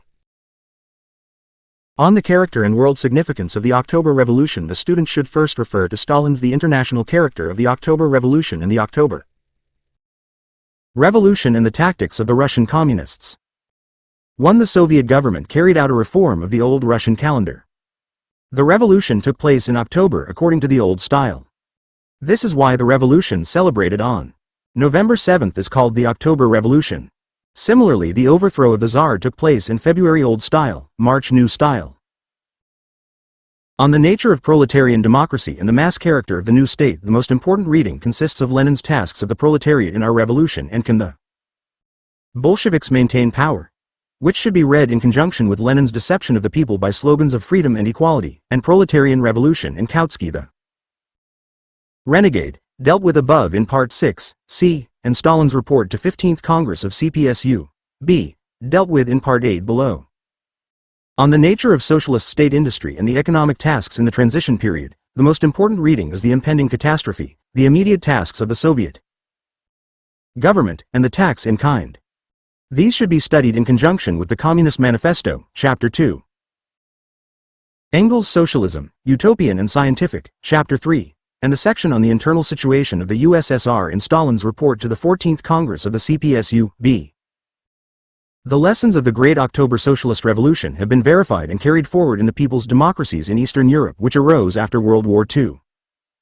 On the nature of people's democracy, the reader should consult the booklet People's Democracy containing reports by Hilary Mink, G. Dimitrov and others. The people's democratic states in Eastern Europe fulfill the functions of the dictatorship of the proletariat. At the same time, they have verified Lenin's statement that the transition from capitalism to socialism will certainly create a great variety and abundance of political forms. A. The character and significance of the October Revolution. Stalin, the international character of the October Revolution. In this statement, made on the 10th anniversary of October, Stalin points out that the October Revolution signified a radical turn in world history from the old capitalist world to the new socialist world. Past revolutions had only replaced one exploiting class by another, but the aim of the October Revolution was not to substitute one form of exploitation by another, but to abolish all exploitation of man by man. 1. Therefore, the October Revolution was a revolution of an international world order. 1. It made a breach in the system of imperialism. For the first time, the class of the oppressed and exploited rose to the position of ruling class. The revolution converted the instruments and means of production into public property, destroyed the old state apparatus, established the power of the working class and began to build the new socialist system. Thus it began a new era, the era of proletarian revolutions. 2. The October Revolution emancipated all the oppressed nations of a vast state. For the first time, oppressed nations rose to the position of nations really free and really equal. Hence the October Revolution also began the era of colonial revolutions being conducted in the oppressed countries of the world in alliance with the proletariat and under the leadership of the proletariat. 3. Having sowed the seed of revolution both in the centers of imperialism and in its colonial rear, the October Revolution jeopardized the very existence of world capitalist as a whole. With the October Revolution, the era of the collapse of capitalism began. 4. The October Revolution was also a revolution in the minds, in the ideology of the working class. It marked a victory of Marxism over reformism, of Leninism over social one. See the Communist Manifesto. Democratism. It proved that it is impossible to bring an end to capitalism without bringing an end to social democratism in the labor movement. Stalin. The October Revolution and the tactics of the Russian communists. The edge of Stalin's argument in this book, written in 1925 as the preface to a collection of articles entitled The Road to October, is directed against Trotsky. It contains not only a summary of the principal lessons of October but also a devastating polemic against the Trotskyists. 1. What are the principal lessons which Stalin brings out in this book? 1. The dictatorship of the proletariat was established on the basis of an alliance between the working class and the masses of the working peasantry, led by the working class. The dictatorship is therefore a class alliance between the proletariat and the working peasantry, led by the proletariat. Its victory was made possible because the peasants were won to the side of the workers. 2. The dictatorship of the proletariat was established in the October Revolution as a result of the victory of the proletariat in one country alone, while capitalism was preserved in other countries. 3. The revolution was carried through under the undivided leadership of one party, the Bolshevik Party. 4. In leading the revolution, the party succeeded in isolating the compromising parties. 5. In leading the revolution, the party was able to transform its slogans into slogans of the masses themselves. The masses became convinced that these slogans were right through their own experience. 6. The October Revolution was the first breach in the system of imperialism, and therefore a first stage in the world revolution. Lenin. The 4th anniversary of the October Revolution. In this article, Lenin deals with the character and tasks of the October Revolution considered from the point of view of the completion of the bourgeois democratic revolution and the passage from the bourgeois democratic revolution to the socialist revolution. This article therefore ties up with his analysis of the tasks of the Russian Revolution in the two Tactics of Social Democracy. Lenin shows that the October Revolution, carried through under the leadership of the working class, had consummated completely and fully the bourgeois democratic revolution in Russia, i.e. it had eliminated completely and at one blow all remnants of medievalism, serfdom, feudalism. But this task of carrying through and completing the bourgeois democratic revolution was solved as a byproduct of the proletarian socialist revolution.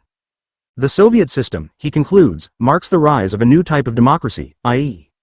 proletarian democracy or the dictatorship of the proletariat, and it ushers in a new era in world history, the rule of a new class. The important task which remained after the victory of the October Revolution was that of economic construction, to lay the economic foundations of a new socialist edifice. This meant 1c. Stalin, reports to 15th and 16th Congresses of CPSU, b. 2c. Stalin, Foundations of Leninism. 3c. Lenin, United States of Europe slogan. 4c. Lenin, Left-wing Communism. Stalin, Foundations of Leninism. Advancing from small peasant production to socialism. Lenin. Economics and Politics in the Era of the Dictatorship of the Proletariat. This article deals with the problems of the dictatorship of the proletariat as a transition period between capitalism and communism.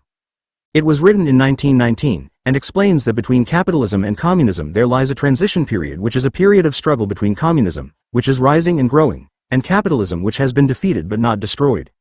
This is the period of the dictatorship of the proletariat. Point 1. Remnants of capitalism survive throughout this whole period. There are present in it, therefore, three quite distinct and basic forms of social economy. 1. Capitalism. 2. Petty commodity production which continually breeds capitalism, and 3. Socialism. And the basic class forces in operation are therefore the bourgeoisie, the petty bourgeoisie including the peasants, and the working class. Lenin points out that the October Revolution in Russia achieved at one blow the expropriation of the big landowners and capitalists. At one blow, therefore, the working people were emancipated from age-old oppression. But when the big landowners and capitalists were defeated, petty commodity production and remnants of capitalism still remained. 2. This ties up with a point which Lenin had already stressed in his report on the party program at the 8th Congress of the Russian Communist Party in March 1919. He there pointed out that monopoly capitalism and imperialism is not an entirely new social organization which supplants the old capitalism, but that the monopolies grow up from and impose themselves upon the system of commodity production and exchange and free competition. If the big capitalists and bankers are eliminated, the old capitalism rooted in the system of commodity production and exchange still remains. Such was the position in Russia after the defeat of the big capitalists and bankers by the October Revolution. Having defeated the big bourgeoisie and the landowners, therefore, the task still remained to advance to the abolition of classes. This could only be a long process involving the reconstruction of the whole national economy and the transition from individual petty commodity production to large-scale socialist enterprise. Classes remain and will remain in the era of the dictatorship of the proletariat. The class struggle does not die away under the dictatorship of the proletariat, but assumes different forms. b. The preparation for October, March to November, 1917. Lenin made many speeches and wrote many articles and pamphlets in the period of preparation and carrying out of the Great October Socialist Revolution. A selection of these is published in the 2-volume edition of Lenin's selected works, The Essentials of Lenin, Volume 2, and in the 12-volume edition, Volume V. We cannot deal with all these writings here, but only 1c. Marx, Critique of Gotha Program, Lenin, State and Revolution. 2c. Lenin, Immediate Tasks of the Soviet Government, Left-wing Communism. With a few of the most important. For an explanation of this whole period the reader should consult the history of the CPSU, b. Chapter 6, Section 5 and Chapter 7, Sections 1 to 6. Lenin. Letters from afar. These letters were written from abroad immediately after the March Revolution of 1917. In that revolution the Tsarist autocracy was overthrown by a mass uprising, and Soviets were set up. In the Soviets the compromising parties, the Mensheviks and Socialist Revolutionaries, obtained a majority and approved the formation of a provisional government of representatives of the capitalists and landowners. In Letters from Afar Lenin shows that three fundamental political forces were operating in the March Revolution. 1. The Tsarist monarchy. 2. The capitalists and landowners, with the petty bourgeoisie following in their wake. 3. The Soviets of workers and soldiers deputies. After the fall of the Tsarist monarchy the capitalist landowners and bourgeoisie rose to power. But alongside their power was another, that of the workers and poor peasants represented by the Soviets. The Soviets, said Lenin, were a workers' government in embryo. A condition of dual power existed. The working people wanted peace, land, bread and freedom, but the capitalist government could never give them this. The workers' path was to wrest power from the landowners and capitalists. For this they had two allies. A. The small peasants and semi-proletarian masses generally. B. The working classes in the warring countries. Hand in hand with these allies they must win a democratic republic and the victory of the peasants over the landowners, and then go on to win socialism. 1. Lenin. Two tasks of the proletariat in our revolution. The April Theses. The April Conference. On arrival in Russia on April 5, 1917, Lenin presented his famous April Theses, in which he summed up the tasks of the revolution. The April Theses were 10 in number and may be summarized as follows. 1. It is impossible to end the war by a just democratic peace without the overthrow of capitalism. 2. There is taking place a transition from the first stage of the revolution, which placed power in the hands of the bourgeoisie, to the second stage, which must place power in the hands of the proletariat and poor peasants. 3. No support for the provisional government. 4. The Bolsheviks must work for a majority in the Soviets and to transfer state power to the Soviets. 5. Not a parliamentary, but a Soviet republic. 6. Confiscation of landed estates and nationalization of the land. 7. A single national bank controlled by the Soviets. 8. Control of all production and distribution by the Soviets. 9. A party congress. 10. A new international. In his pamphlet The Tasks of the Proletariat in Our Revolution, published in April 1917, 1C. Lenin, Two Tactics of Social Democracy.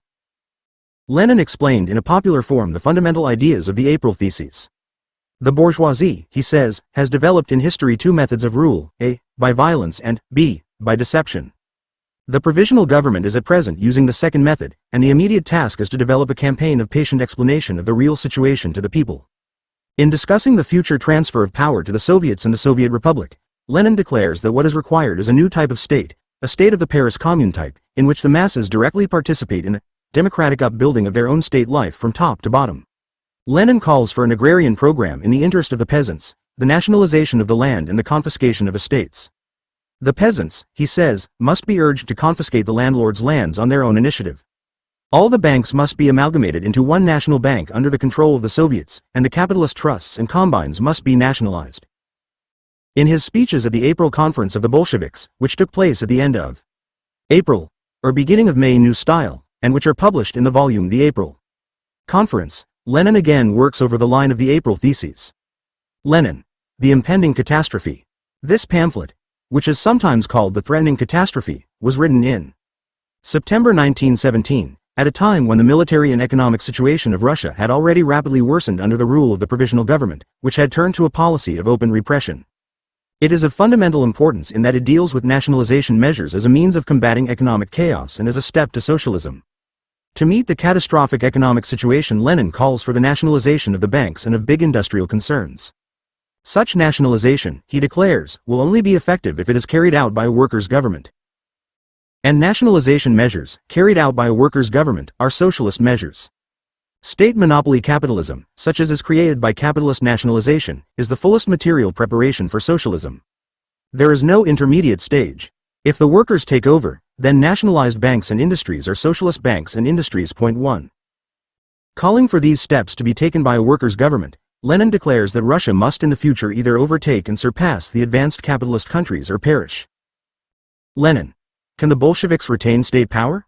This pamphlet was written on the eve of October, when the Bolsheviks had already won a majority in the Soviets. It answers those who said that the Bolsheviks could not form a government.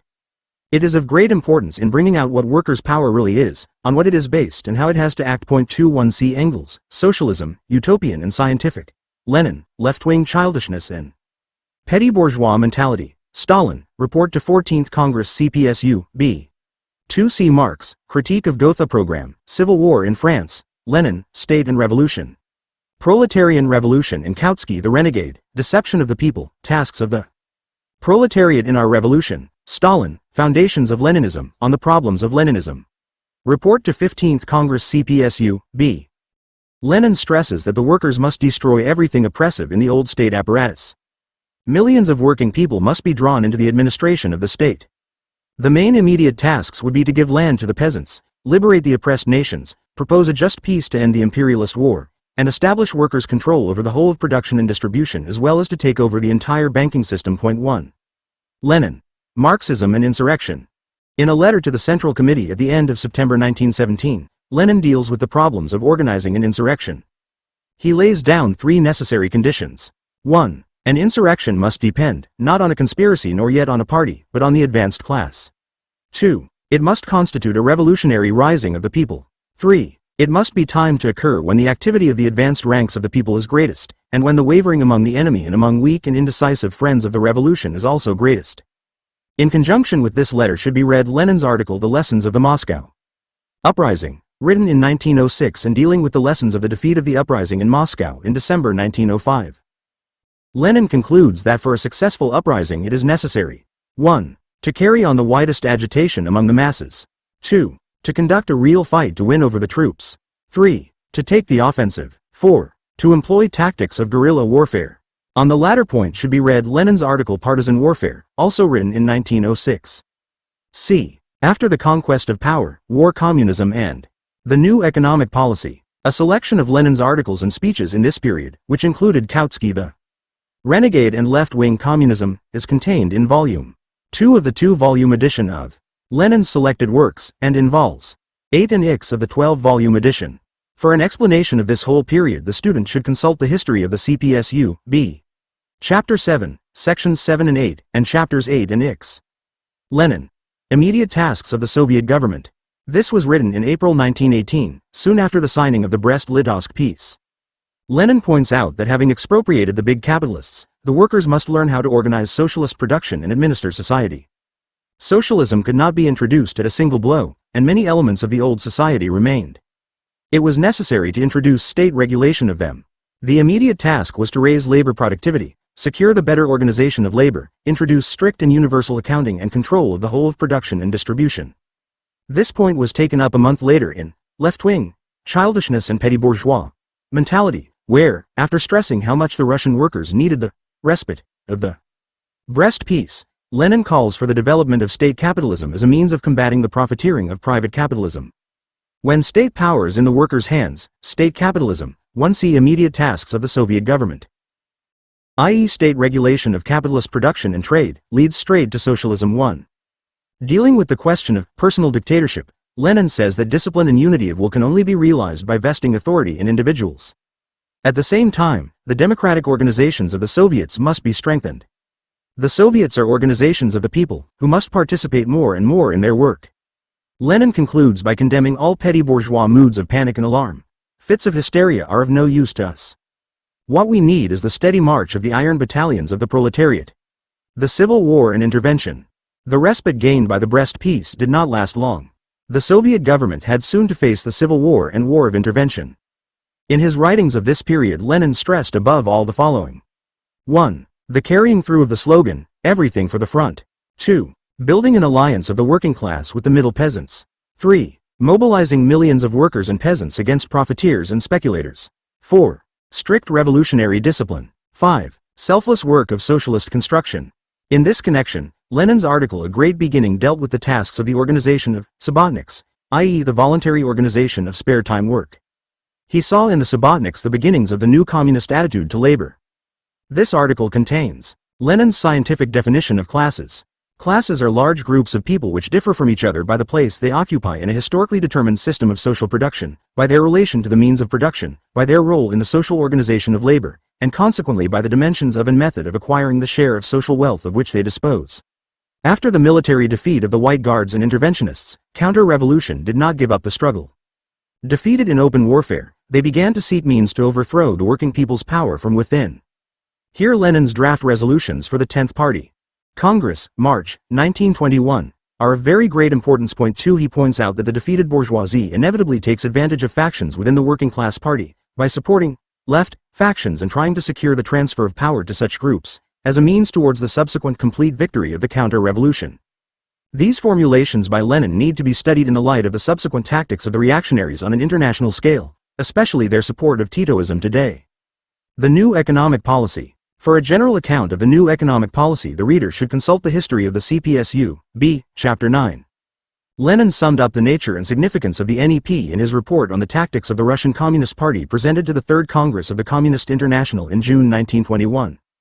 After dealing with the international position of the new Soviet Republic, he points to the crucial importance of establishing a firm alliance between the workers and the one. See Lenin, The Impending Catastrophe. Engels, Socialism, Utopian and Scientific. 2. See History of CPSU, B, Chapter 9. Peasants of Russia.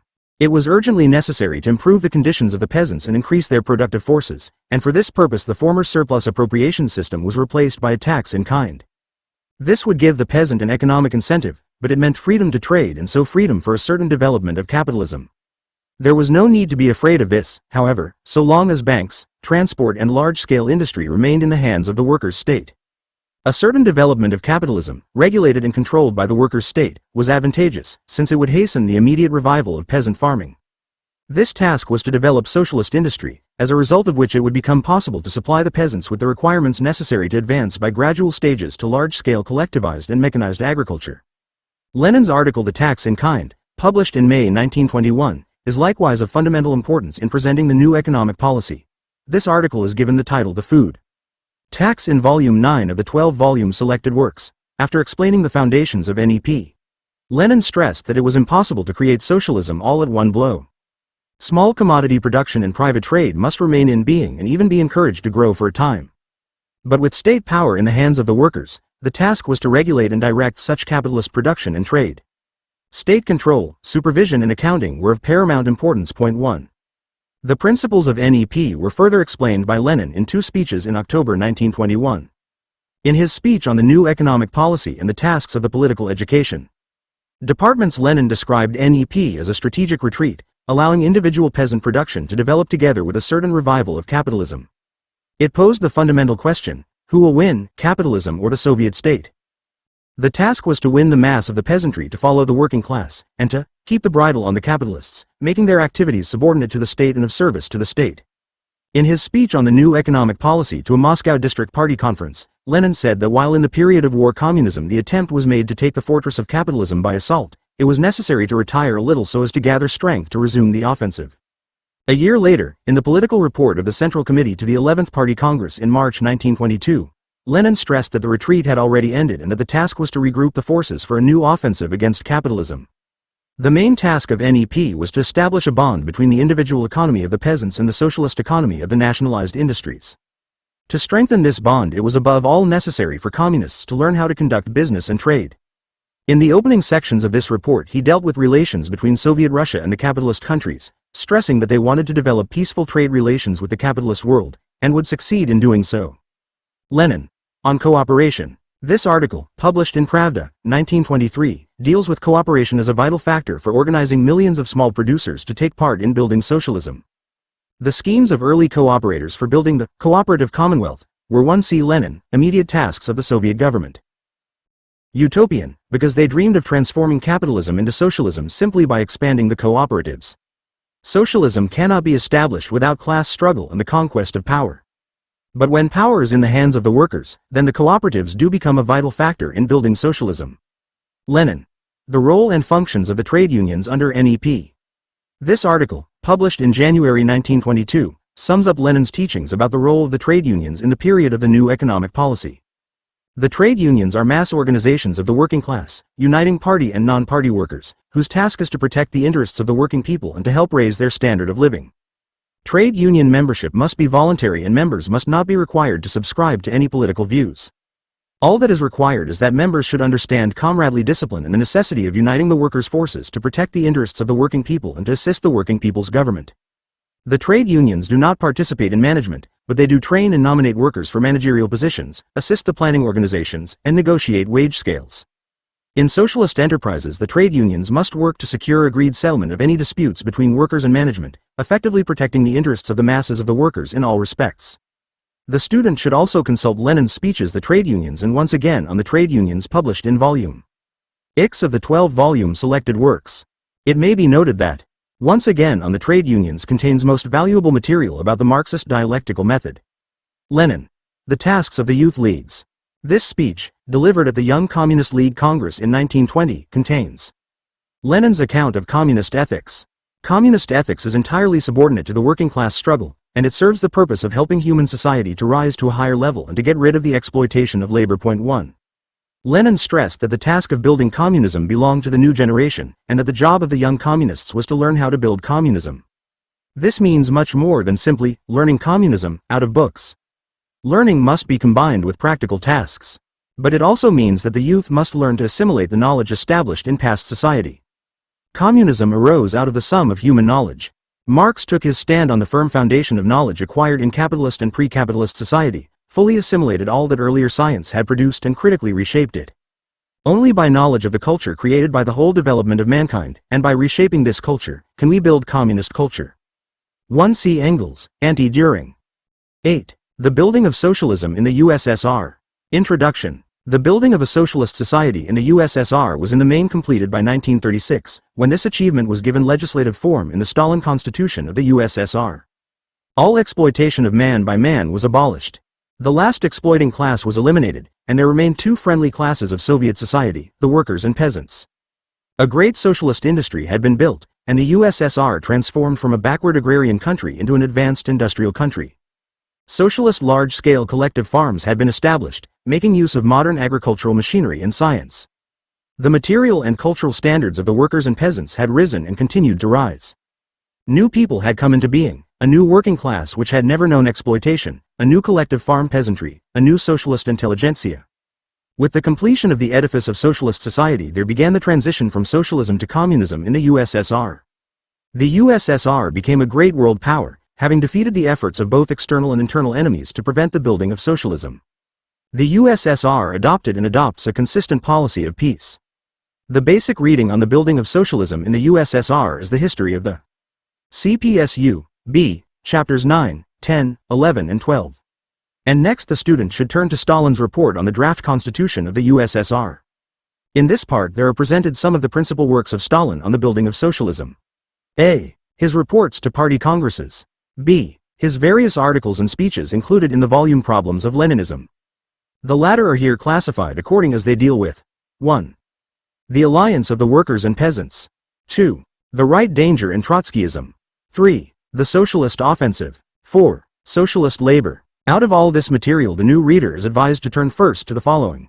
Speech at the First All-Union Conference of Collective Farm Shock Workers, address to graduates from the Red Army Academy, speech at the First All-Union Conference of Stakhanovites, and the reports to the 17th and 18th Party Congresses. On the Soviet peace policy the student should turn to the sections on international relations in Stalin's Congress reports.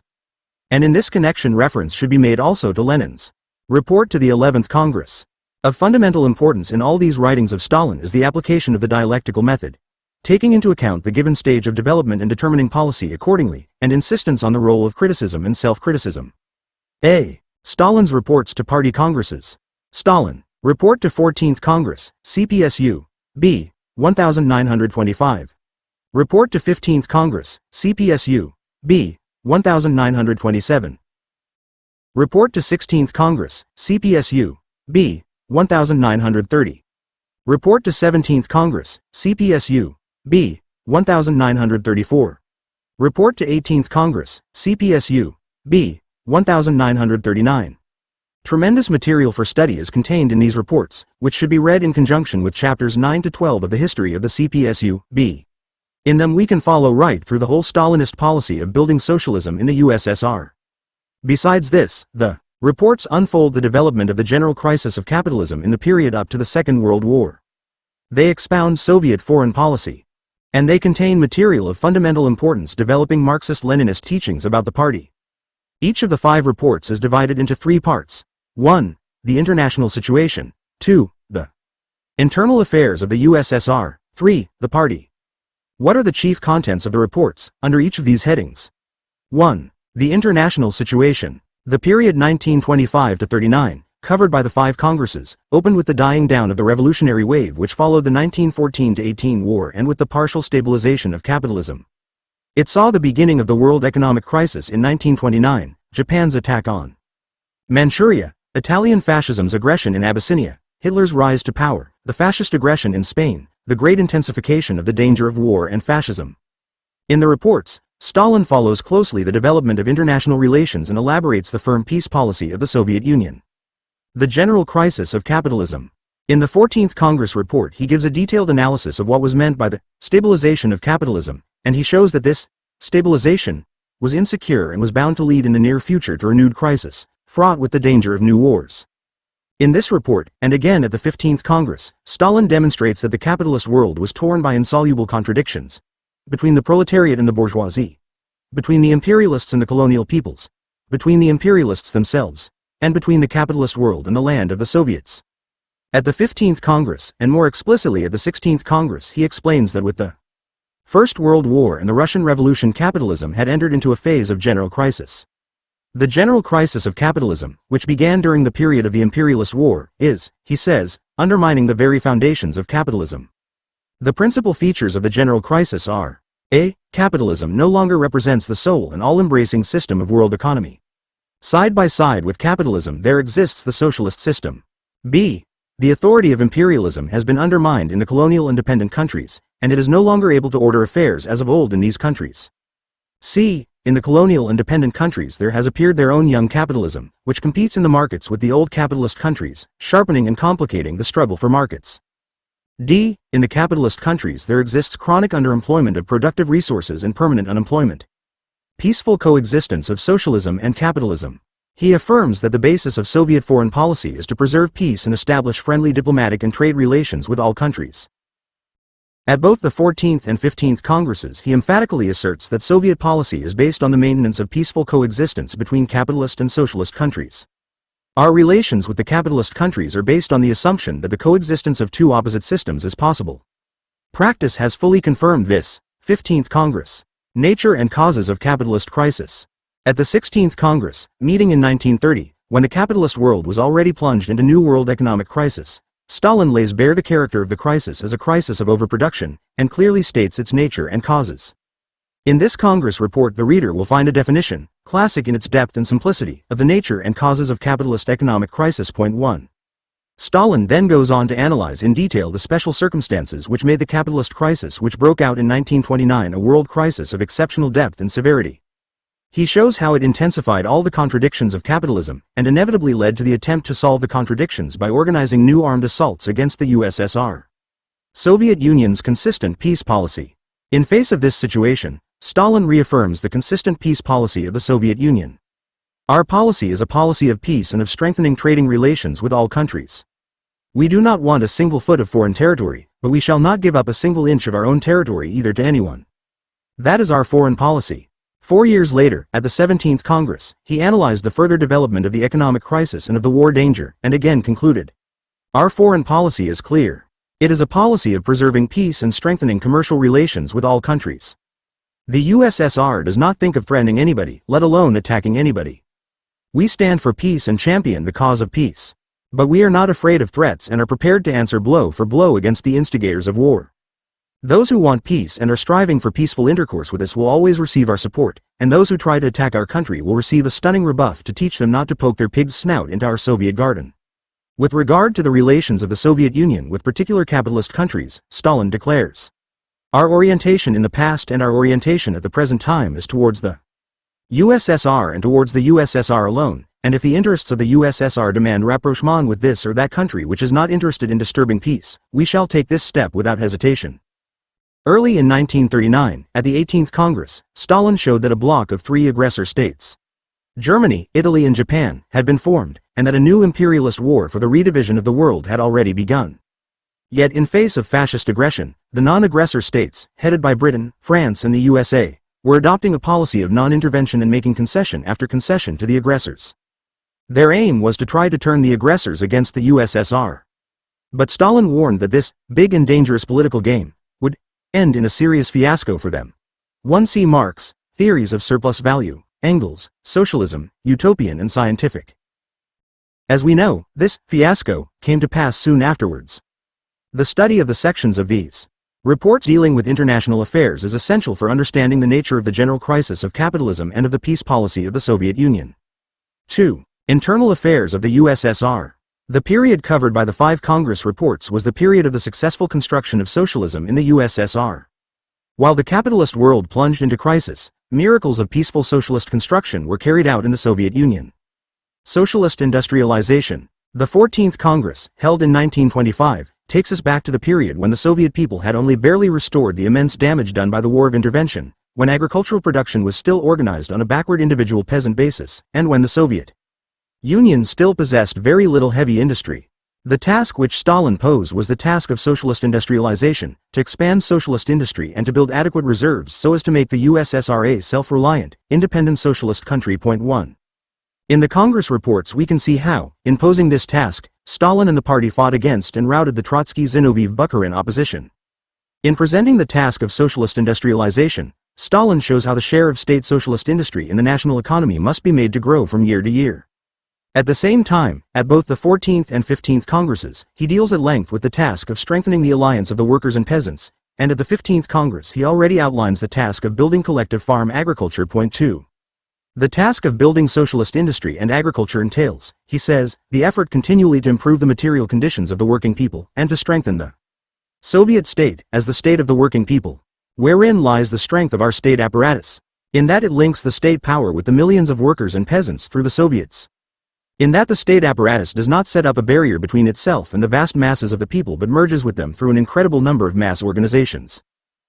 In the 14th Congress report we should also note a very important passage in which Stalin points out the difference between state socialist industry and state capitalism. In state capitalist enterprises, he says, there are two classes, and production is carried on for the profit of the capitalist. But Soviet state enterprises, on the other hand, are socialist enterprises. Why? Because in them are represented not two classes but one class, the working class, which through its state owns the instruments and means of production and is not exploited. This passage sums up the difference between socialist and capitalist nationalization of industry. 31 See Lenin, The Impending Catastrophe, Immediate Tasks of Soviet Government, Stalin. Addressed to graduates of Red Army academies. 2 See Engels, The Peasant Question in France and Germany. Stalin, Foundations of Leninism. 3 See Engels, Socialism, Utopian and Scientific. Lenin, The Impending Catastrophe.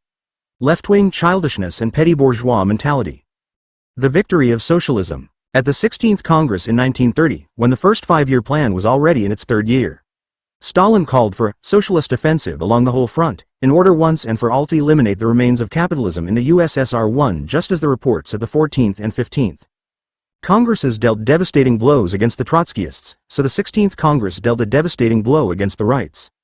By 1934, at the 17th Congress, Stalin could point out that a radical transformation of the USSR had been achieved.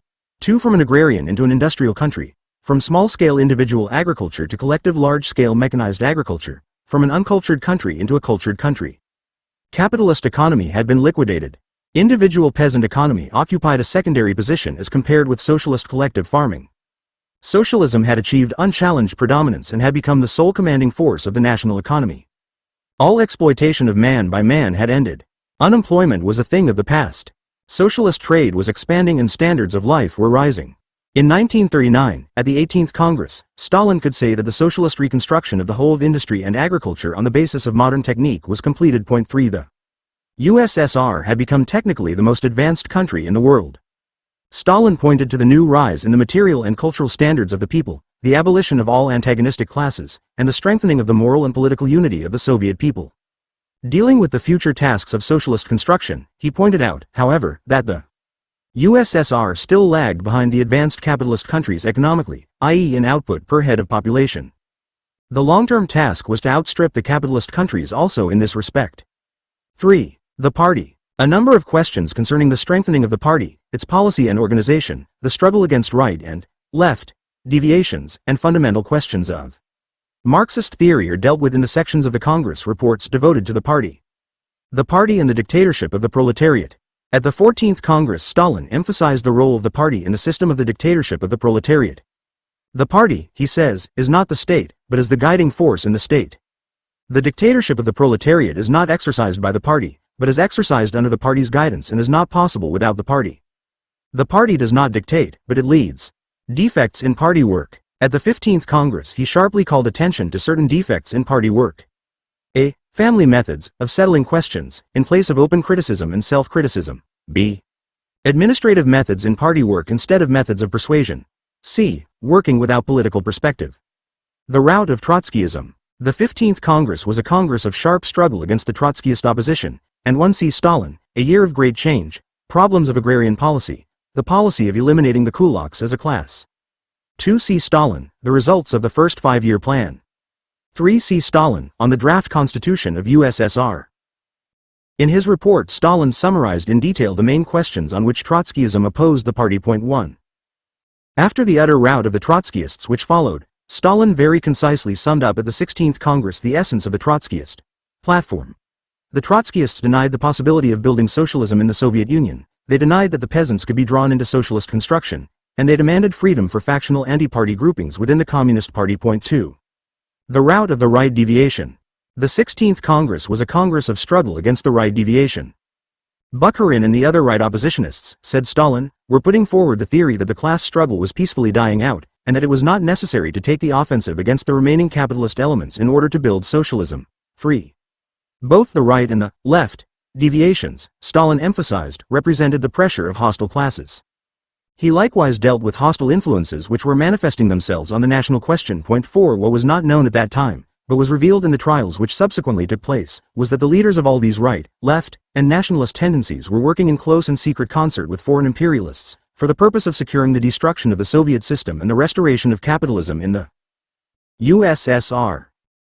Their various platforms were not platforms of principle, not genuine expressions of policy, but were put forward by an unprincipled gang of spies and adventurers, agents of foreign imperialism. 5 In a report to the Central Committee in 1937, Stalin therefore emphasized that the Rights and Trotskyists in no sense represented any political tendency within the working class and socialist movement, but were a gang of enemy agents and criminals.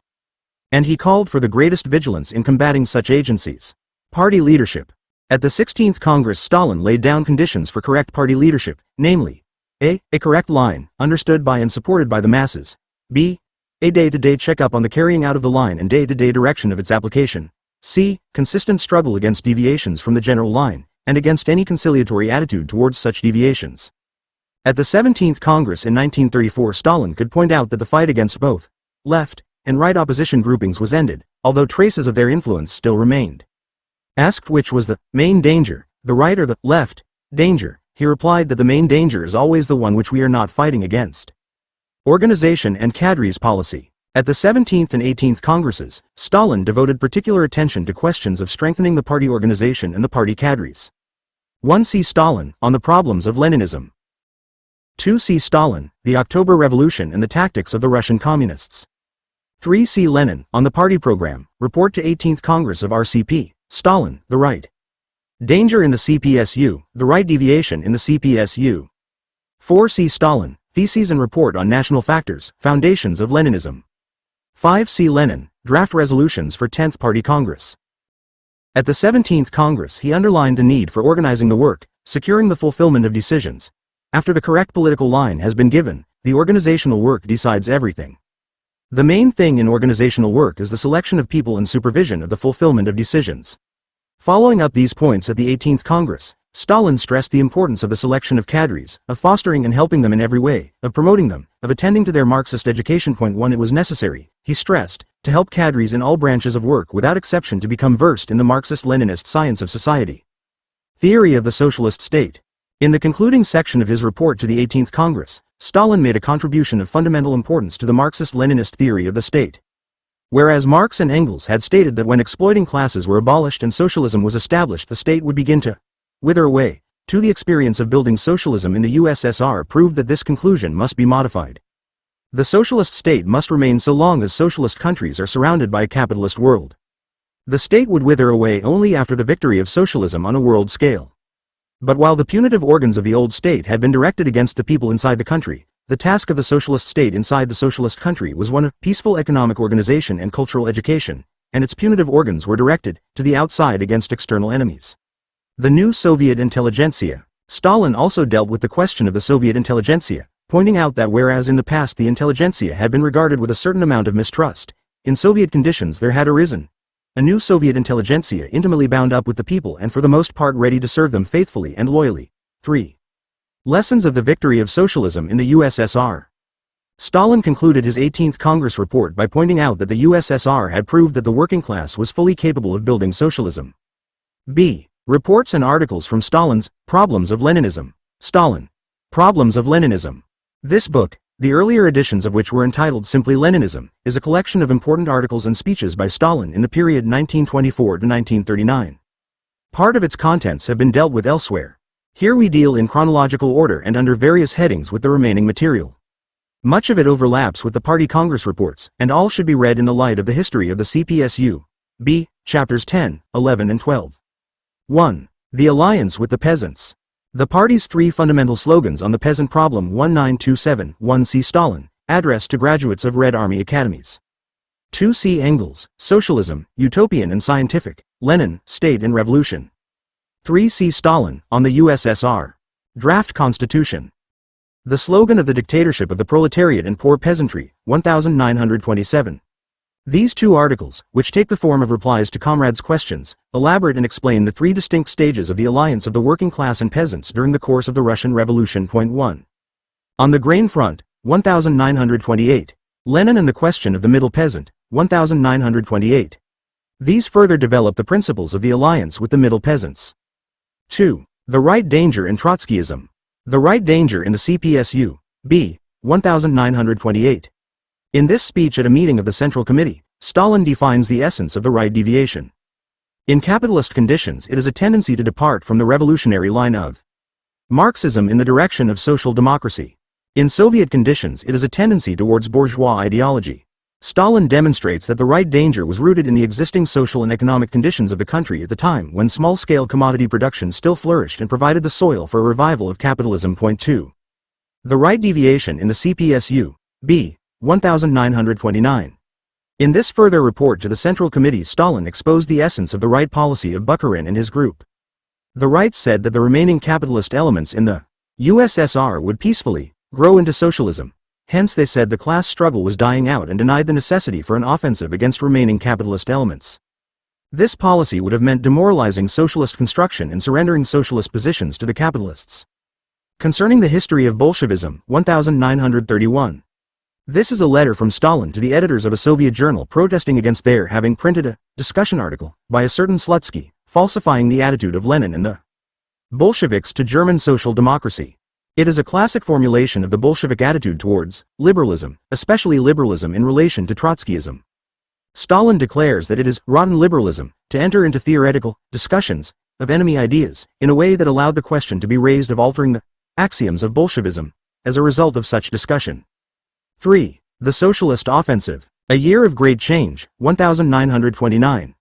This article, published in Pravda on the 12th anniversary of the October Revolution, summarizes the decisive advances made in the first year of the first five-year plan. Stalin summarizes the achievements under three headings. 1. Achievements in raising the productivity of labor. He notes the great rise in labor enthusiasm and creative initiative made possible thanks to self-criticism and socialist emulation. 2. Achievements in industrial construction, where the problem of accumulation of funds. 1. See Lenin, 2. Tactics of Social Democracy. Stalin, Foundations of Leninism, Report to 14th Congress. 2. See Stalin. Report to 16th Congress, Lenin, on the party program. For capital construction had been solved and new socialist cadres were being trained. 3. Achievements in agricultural construction, where the mass of the middle peasants were already turning to the collective farm movement. Problems of agrarian policy in the USSR, 1929. In this speech, Stalin deals with a series of theoretical questions concerning which there existed confusion of ideas which could endanger the practical success of socialist construction. Theoretical work, says Stalin, was lagging behind practice, whereas it ought to keep ahead of practical work. The following problems are dealt with. 1. The problem of accumulating funds for socialist construction, expanded socialist reproduction. 2. The need for the working class in the towns to give leadership to socialist construction in the countryside. 3. The superiority of large-scale over small-scale enterprise not only in industry but also in agriculture. 4. The material assistance rendered to the peasants by the socialist workers. 5. The socialist character of collective farming.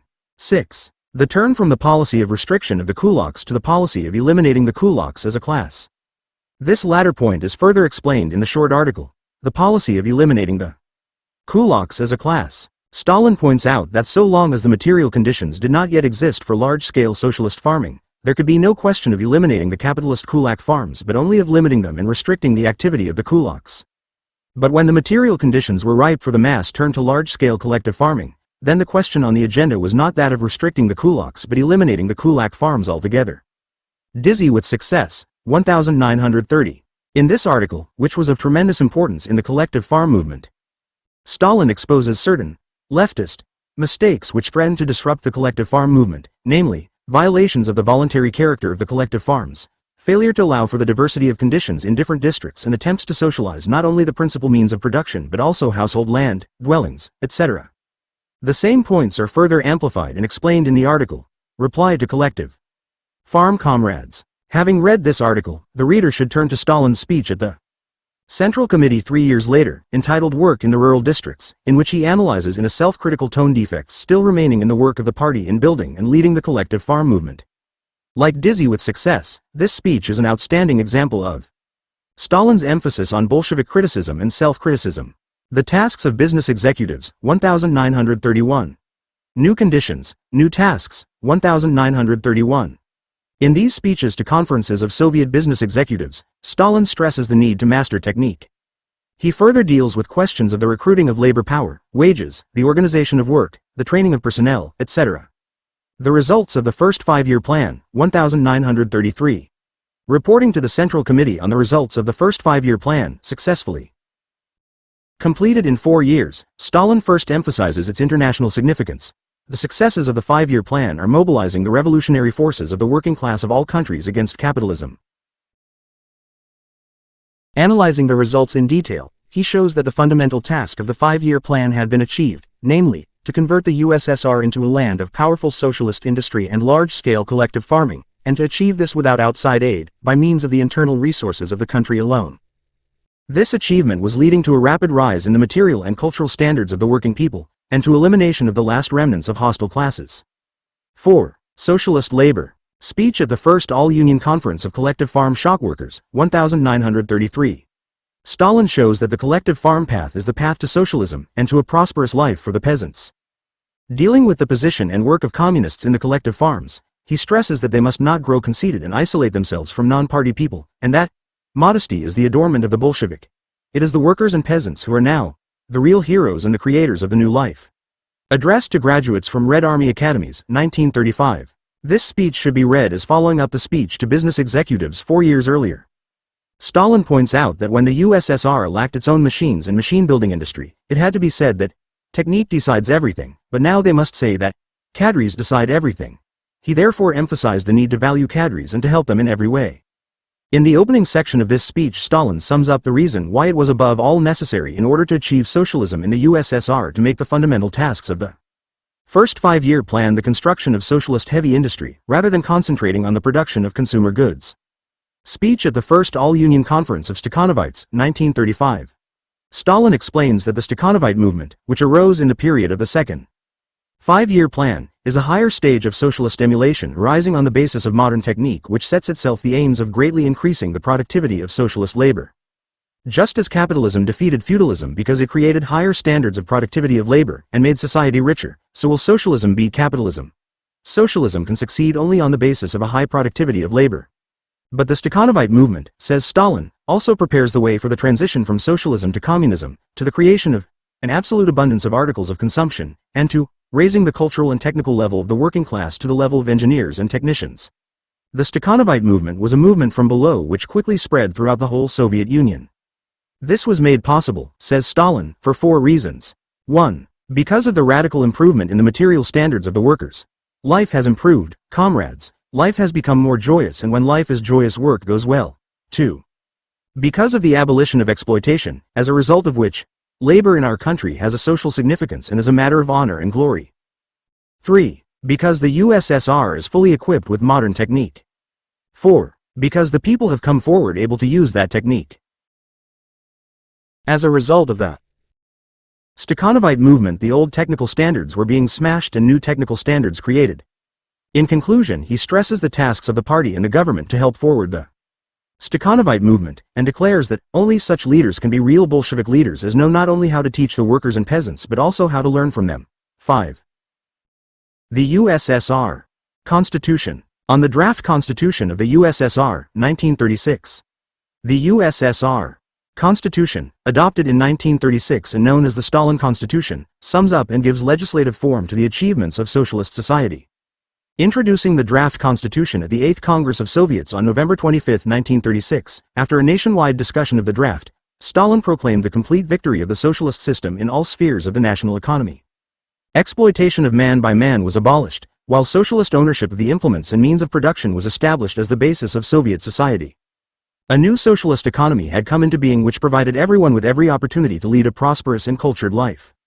All the old exploiting classes were eliminated. There remain, Stalin says, the working class, the peasant class and the intelligentsia, but these themselves have changed with the victory of socialism. There is an entirely new working class, emancipated from exploitation. Similarly, there is an entirely new collective farm peasantry, and a new intelligentsia recruited from the working class and the peasant class and serving the people and not the exploiting classes. At the same time, relations of full equality, fraternal cooperation and mutual aid had been established between the 60 nations, national groups and nationalities of the multinational Soviet state. The Constitution, says Stalin, is the registration and legislative embodiment of these achievements. It proceeds from the fact that the working people are in power, and that the guidance of society by the state, the dictatorship, is in the hands of the working class. Further specific features of the Constitution are that it proceeds from the proposition that all nations and races have equal rights, that it is thoroughly democratic, and that while proclaiming rights, the right to work, the right to leisure, etc., it also guarantees the conditions required to exercise those rights. Stalin goes on to deal with bourgeois criticisms of the draft constitution and the various amendments that had been proposed. Especially important points arising in these sections are: 1. The explanation of the reason for the existence of only one party, the Communist Party, in the USSR. 2. The explanation that there exist two classes in Soviet society, the workers and peasants. 3. The explanation of the principle of the right of secession of Union republics. 4. The explanation of the grounds for introducing the two-chamber system in the Supreme Soviet, the Soviet of the Union and the Soviet of the Nationalities. 5. The explanation of the constitutional position of the President of the USSR. 6. The explanation of the reasons for establishing universal suffrage without any restrictions. Concluding his speech, Stalin declares that the Constitution is a document testifying to the fact that what millions of honest people in capitalist countries have dreamed of and still dream of has already been realized in the USSR, and that what has already been realized in the USSR is fully possible of realization in other countries also. 9. National Liberation. Introduction. Capitalism breeds nationalism, national hostility, the oppression of one nation by another, imperialist oppression of colonial countries. The solution of the national question, i.e. of the series of problems arising from national and colonial oppression under capitalism and imperialism, constitutes an important part of the theory and practice of Marxism-Leninism. Marx and Engels stressed the subordination of the national question to the fundamental interests of the international working class. In the national struggles of the proletarians of the different countries, the communists point out and bring to the front the common interests of the entire proletariat, independently of all nationality, proclaimed the Communist Manifesto. Hence they adopted varying attitudes to the various bourgeois nationalist movements of their time. They called on the workers to support the national unification of Austria, Italy and Germany as a revolutionary aim, and to support the national liberation struggles of the Poles and Hungarians. At the same time they recognized the reactionary character of, and therefore opposed, the nationalist movement of pan-Slavism among the Czechs and Croats, since this was in fact serving as an instrument for the expansion of arch-reactionary Tsarism. A selection of Marx and Engels' writings on the national movement in Europe from 1848 to 1871, edited and with an introduction and full explanatory notes by Donator, is contained in the volume Marxism, Nationality and War, Part 2. In Capital, Marx exposed the nature of the colonial policy of capitalism, and he always taught that the emancipation of the working class was inseparable from that of the enslaved colonial peoples. A people which enslaves others forges its own chains, said a resolution of the First International, drafted by Marx in 1869. Marx and Engels consistently urged the working class to oppose every form of colonial expansion and colonial oppression. They devoted the closest attention to the Irish question, see the correspondence, holding that the liberation of Ireland was a condition for the victory of the English working class. They followed closely British policy and the national struggle in India and China, see Marx on China, edited by Donator. The national question occupied from the start a prominent place in the program of the Bolshevik Party, since Tsarist Russia was a prison house of nations. The essentials of the working class approach to the national question in the period up to the Great October Socialist Revolution was summed up in Lenin's Right of Nations to Self-Determination and Stalin's Marxism and the National Question. These are the two basic works with which the student should begin study of this question. The Marxist-Leninist policy on the national question was put into practice in the Great October Revolution, and the lines of the solution of the national question were established in the building of the multinational Union of Socialist Soviet Republics. The most profound creative development of the theory and practice of Marxism-Leninism in the national question was undertaken by Stalin. The Great October Socialist Revolution opened up a new stage of the development of the national question by liberating the formerly backward and oppressed nations of a vast state. It gave a tremendous impetus and a new perspective to the struggle for national liberation and national revolution throughout the East and the entire colonial world, which had already been awakened by the 1905 revolution in Russia.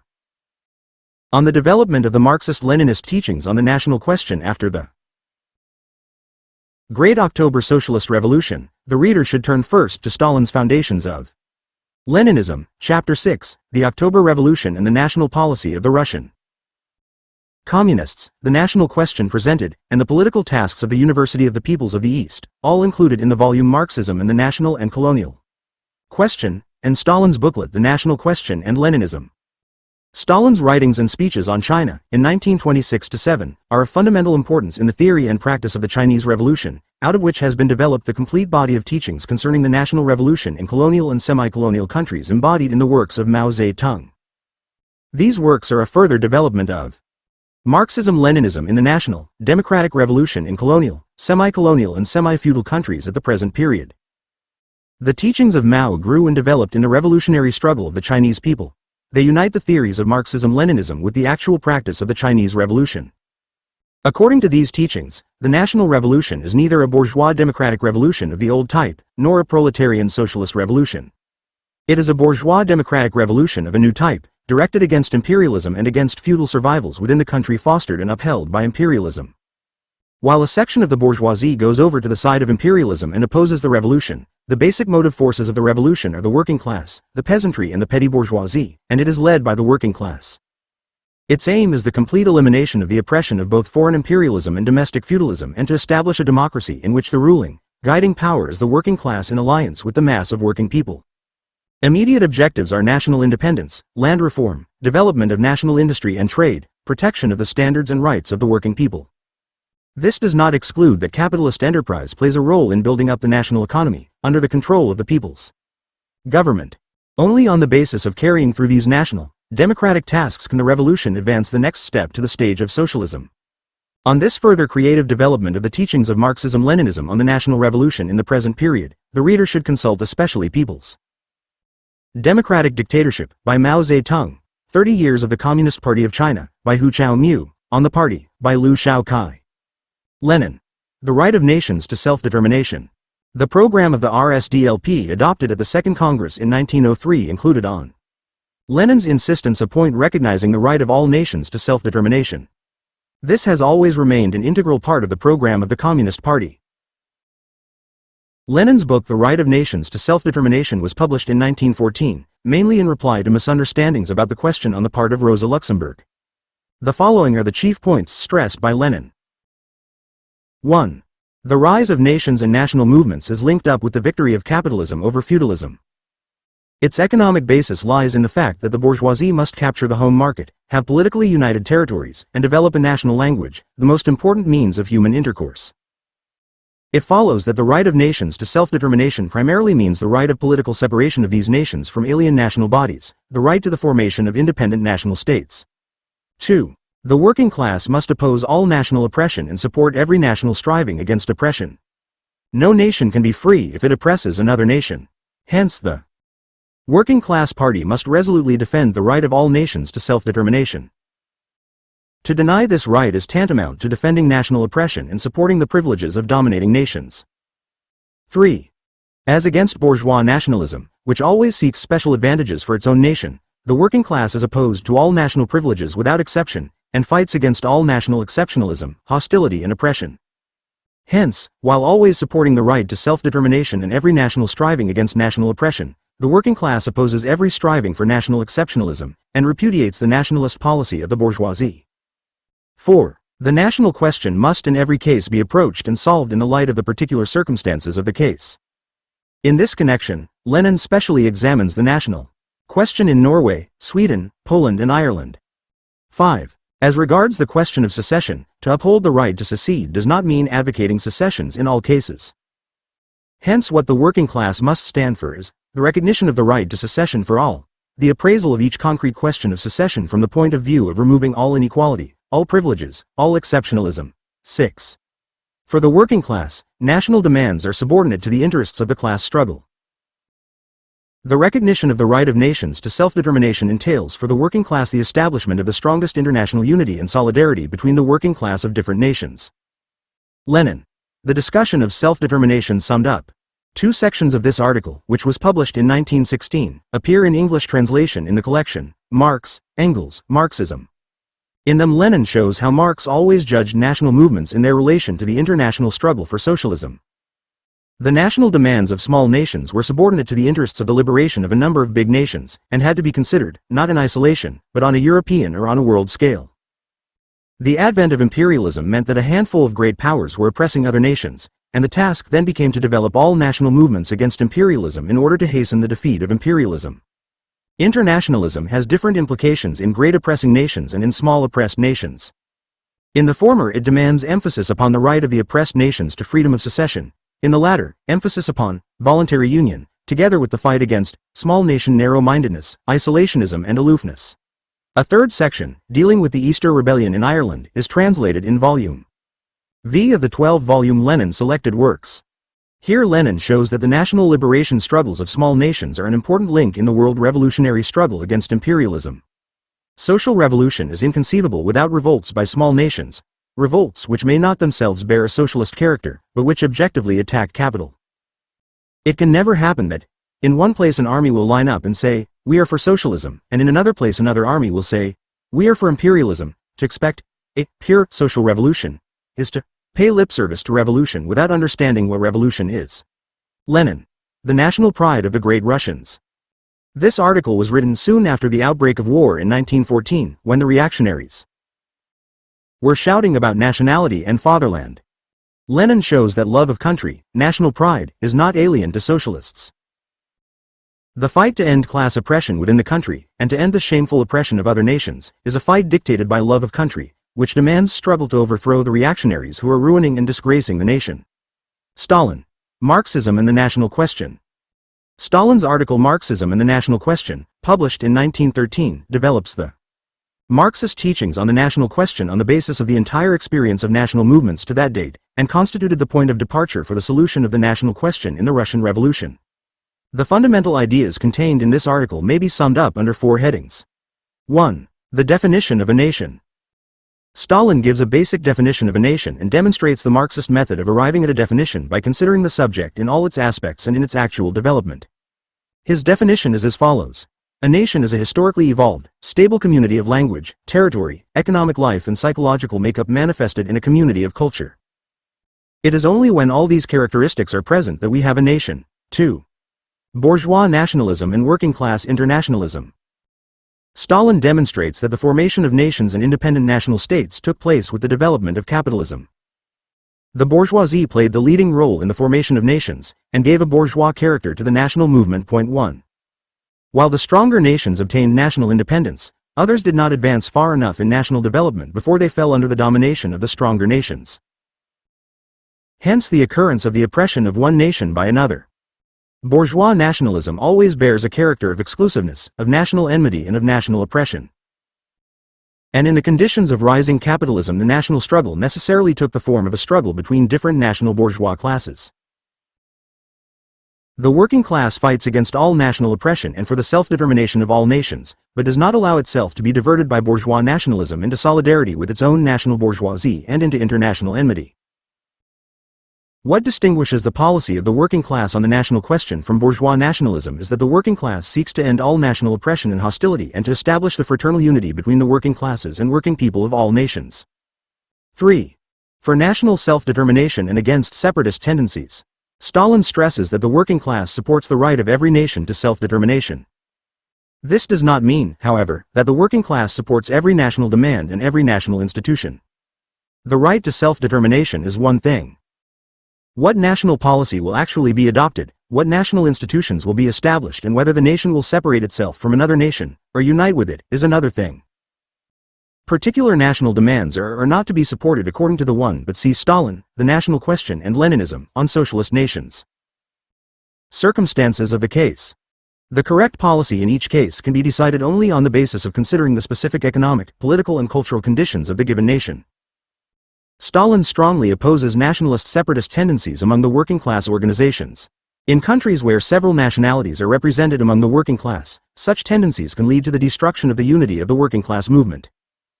Stalin therefore declares that the working class could not support the demand for so-called national cultural autonomy, because it was an artificial proposal which bolstered up reactionary nationalist trends and divided the workers. 4. The conditions for the solution of the national problem. Stalin concludes that there were 5 conditions for the solution of the national problem. 1. Recognition of the right of all nations to self-determination. 2.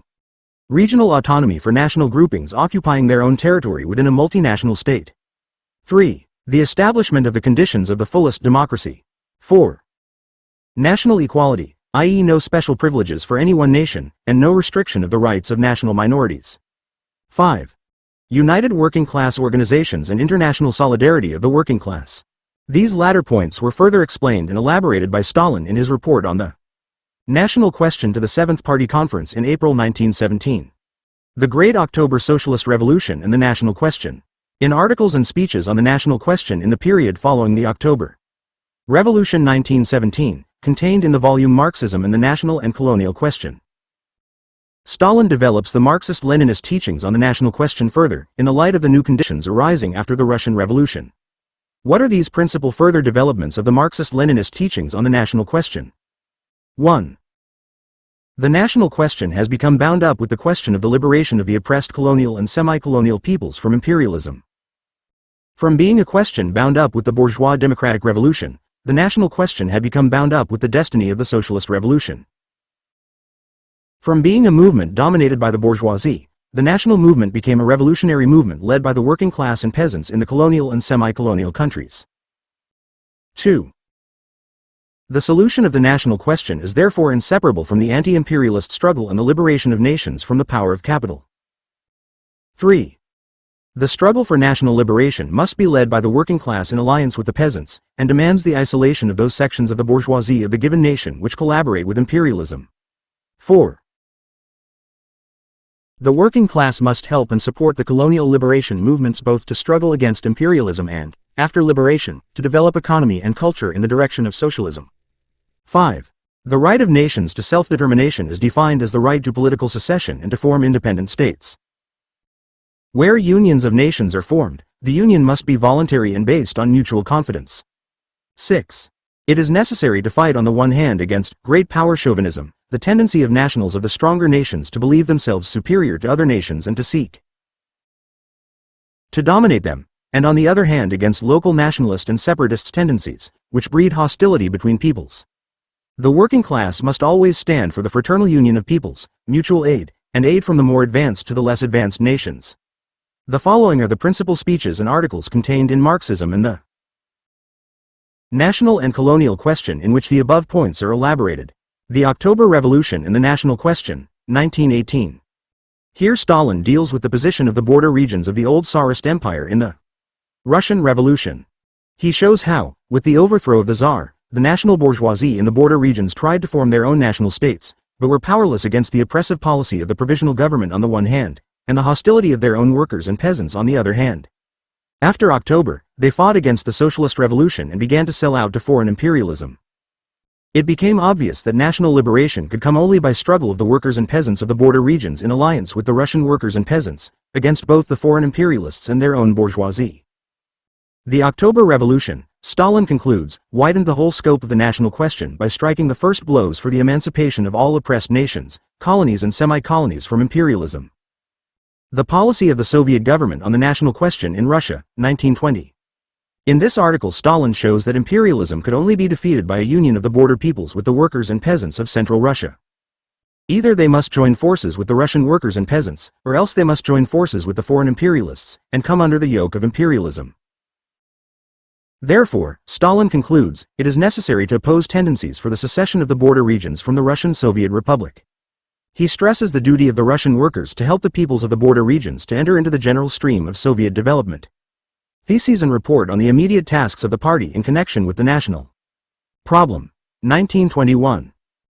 In the Theses and report on the national problem to the 10th Party Congress, Stalin shows how capitalism inevitably creates national hostility and national oppression, and how the final solution of the national question is possible on the basis of socialism. The National Question presented, 1921. In this article Stalin says that there were four principal features of the presentation of the national question by the Bolshevik Party. 11.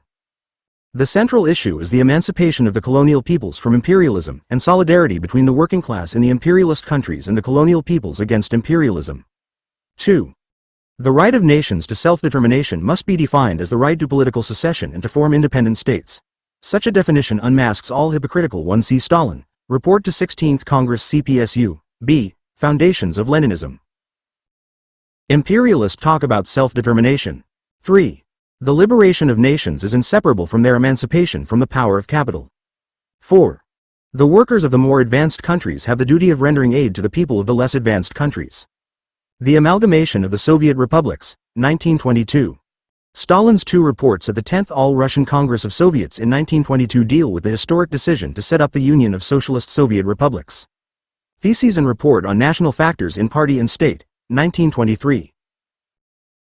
Stalin's theses and report at the 12th Party Congress deal with three obstructions hindering the solution of the national question in the USSR, namely, 1. Tendencies to Great Russian chauvinism, 2. Mistaken proposals concerning economic and cultural autonomy for particular national groupings, 3. Survivals of local nationalism in the border regions. He stresses that it is particularly the duty of the Russian workers to combat Great Russian chauvinism, while it is the duty of the peoples of the border republics to combat their own nationalist survivals. Point 1. The October Revolution and the National Policy of the Russian Communists, 1921. The October Revolution and the Middle Strata, 1923. These two articles, both written on the respective anniversaries of the October Revolution, stress the role of the oppressed nationalities as allies of the working class in the struggle against imperialism and for socialism. The October Revolution, Stalin concludes, has brought the ideas of socialism to the peoples of all the oppressed nations. 2. Political Tasks of the University of the Peoples of the East, 1925. In this speech to students at the University of the Peoples of the East, Stalin deals with the problems of both the peoples of Soviet republics and of the peoples of colonial and dependent countries. In the Soviet republics, their fundamental task is to achieve an economic development towards socialism and to develop a national culture, proletarian in content and national in form. As regards the colonial and dependent countries, no liberation from imperialism is possible without a victorious national revolution, in which the working class takes the lead of the whole people and isolates the compromising sections of the bourgeoisie. The bond between the colonial peoples and the working class in the imperialist countries must be constantly strengthened. Stalin. The National Question and Leninism. Stalin's booklet The National Question and Leninism, published in 1929, deals with several questions raised in letters received from comrades. 1. See Stalin. Report to 16th Congress CPSU, B. Foundations of Leninism, Lenin, the discussion of self-determination summed up. 2. See Stalin, the international character of the October Revolution. 1. Must a nation also possess its own national state? Stalin answers, number 2. Stalin distinguishes between bourgeois nations and socialist nations. Nations were first formed in the epoch of capitalism and were shaped and consolidated by the bourgeoisie. But on the basis of the overthrow of capitalism arise the new socialist nations, which are shaped and consolidated by the working class in alliance with the peasants. 3. Stalin deals with the question of the dying away of national differences and national languages. These will continue to exist and to develop after the victory of socialism in particular countries, and will begin to die away only in the period of the victory of socialism on a world scale. 4. Stalin deals with the differences between the Marxist-Leninist presentation of the national question before and after the Russian Revolution, and with the way in which the solution of the national and colonial question has become bound up with the struggle against imperialism, and with the world socialist revolution. Stalin on China. Stalin's speeches and articles on China in the years 1926–7 are of profound significance as providing the theoretical foundations of the policy of communism in relation to China, and thereby of understanding the revolutionary tasks throughout the whole of the colonial and semi-colonial world. They should be read in association with the study of Lenin's policy in the 1905 revolution in Russia, as set forth in 2 Tactics of Social Democracy in the Democratic Revolution.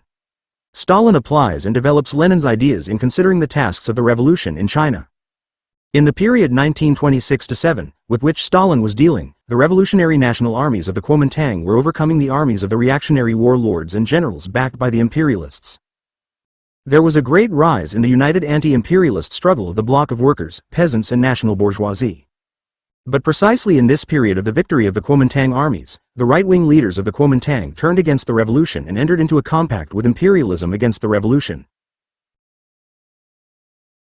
Stalin's whole approach is based on the recognition of the need 1. To take into account the special national peculiarities of China, 2. To win all possible allies at each stage of the revolution, 3. To adapt slogans to the changing situation in order to lead the masses and enable them to learn from their own experience at each stage.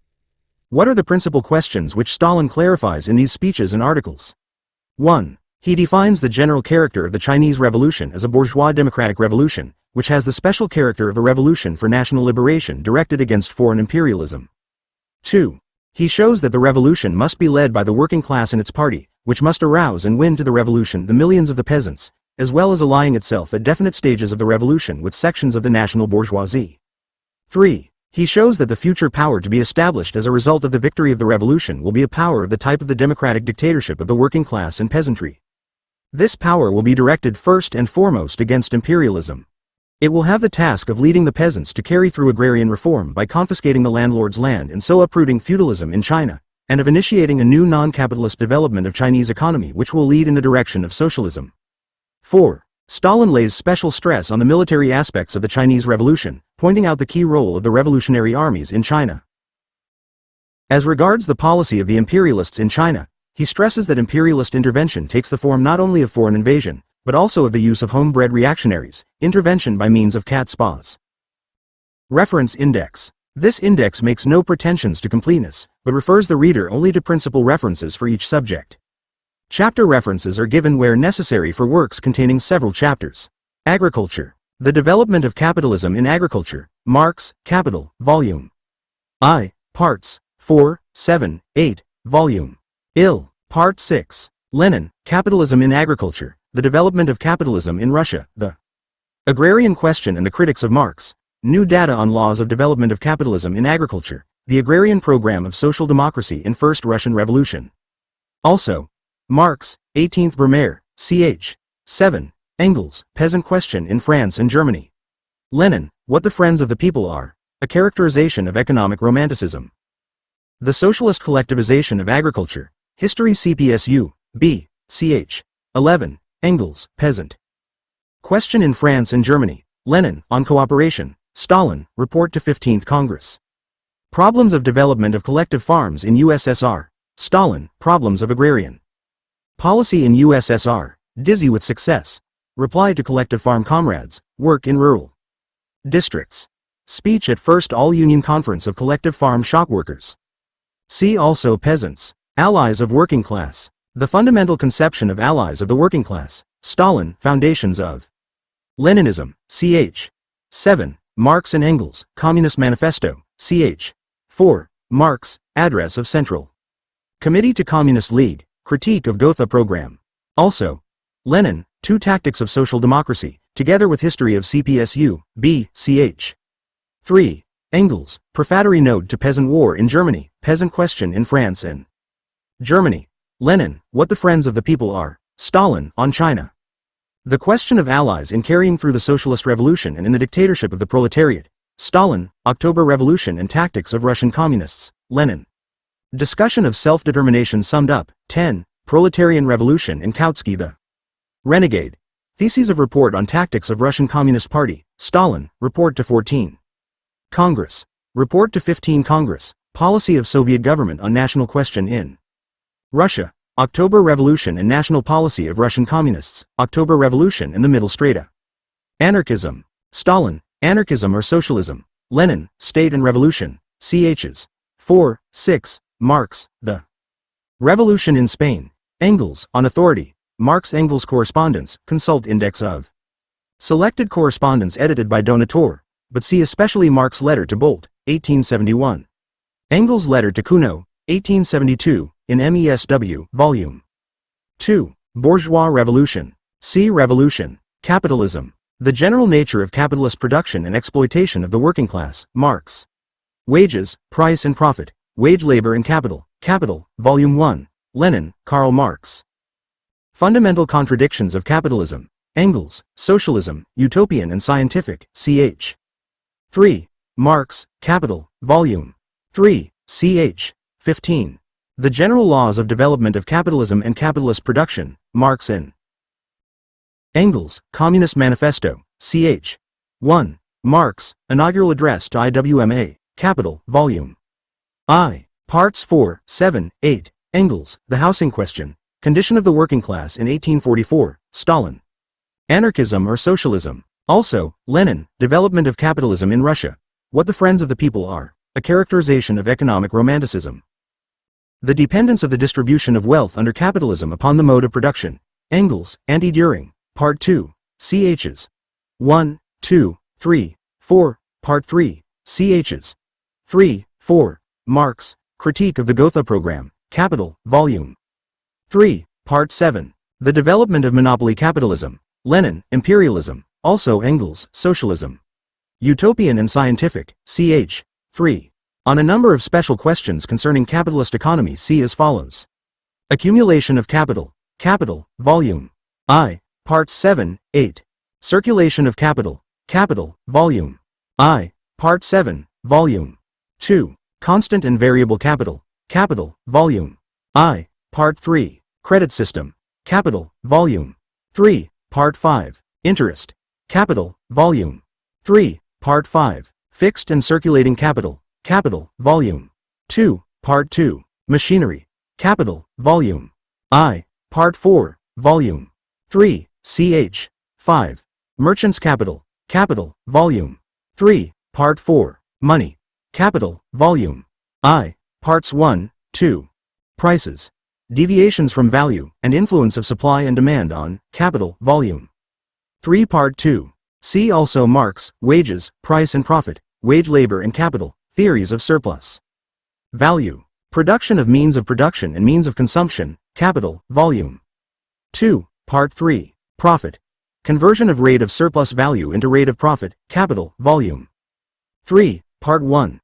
Theories of Surplus Value, Average Rate of Profit, Capital, Volume 3, Part 2. Falling Rate of Profit, Capital, Volume 3, Part 3. Turnover, Capital, Volume 2, Part 2. See also Commodities, Rent, Value, Crises, Crisis, General of Capitalism, Imperialism, Classes, Definition of Classes, Lenin, A Great Beginning, Origin of Classes, Engels, Origin of the Family, ch. 9, Anti-Düring, Part 2, ch. 4. Exploiters and Exploited, Marx and Engels, Communist Manifesto, ch. 1. How Class Standpoint is Expressed in Ideology and Politics, Marx, 18th Brumaire, ch. 3. Classes in Socialist Society, Stalin, on Draft Constitution of USSR. Class Struggle, on General Theory, Marx and Engels, Communist Manifesto, Marx, Wages, Price and Profit. General Rules of IWMA, Engels, Socialism, Utopian and Scientific, Conditions of Working Class in England in 1844, Lenin, Karl Marx, Three Sources etc. of Marxism. Analysis of Development of Actual Class Struggles, History of CPSU, B. Marx, Class Struggles in France, 18th Brumaire, Civil War in France, Engels, Peasant War in Germany. Marx and Engels, Germany, Revolution and Counter-Revolution, the Revolution in Spain. The Civil War in the USA, Lenin, Lecture on 1905 Revolution. Strategy and Tactics of Class Struggle of Proletariat, as above, and Stalin, Foundations of Leninism, ch. 7. Anarchism or Socialism, ch. 3. Lenin, Two Tactics of Social Democracy. Left-Wing Communism, chs. 8, 9. Marx, Inaugural Address to IWMA, Poverty of Philosophy, ch. 2, Section 5. After Establishment of Socialism, History of CPSU, B. chs. 9, 10, 11, 12. Lenin, Left Wing Communism, chs. 2, 8. Deception of the People, Economics and Politics in Era of Dictatorship of Proletariat, Stalin, Report to 16 Congress, Right Deviation in CPSU, B. Collective Farms, C. Agriculture, Commodities, Nature of Commodities and Development of Commodity Production, Capital, Volume I, Part 1. Lenin, Karl Marx, Engels, Review of Critique of Political Economy, Socialism, Utopian and Scientific ch. 3. Marx, Wages, Price and Profit. Commodity Production Breeds Capitalism, Lenin, Left-Wing Communism, chs. 2, 5. Economics and Politics in the Era of the Dictatorship of the Proletariat, Development of Capitalism in Russia, see also Capitalism, Value. Commune, of Paris. Marx, Civil War in France, Letters to Kugelmann, Lenin, State and Revolution, ch. 3. Introduction to Marx's Letters to Kugelmann, see Little Lenin Library, Volume 5. Communism, Communist Society, Marx and Engels, Communist Manifesto, ch. 2. Marx, Critique of the Gotha Program.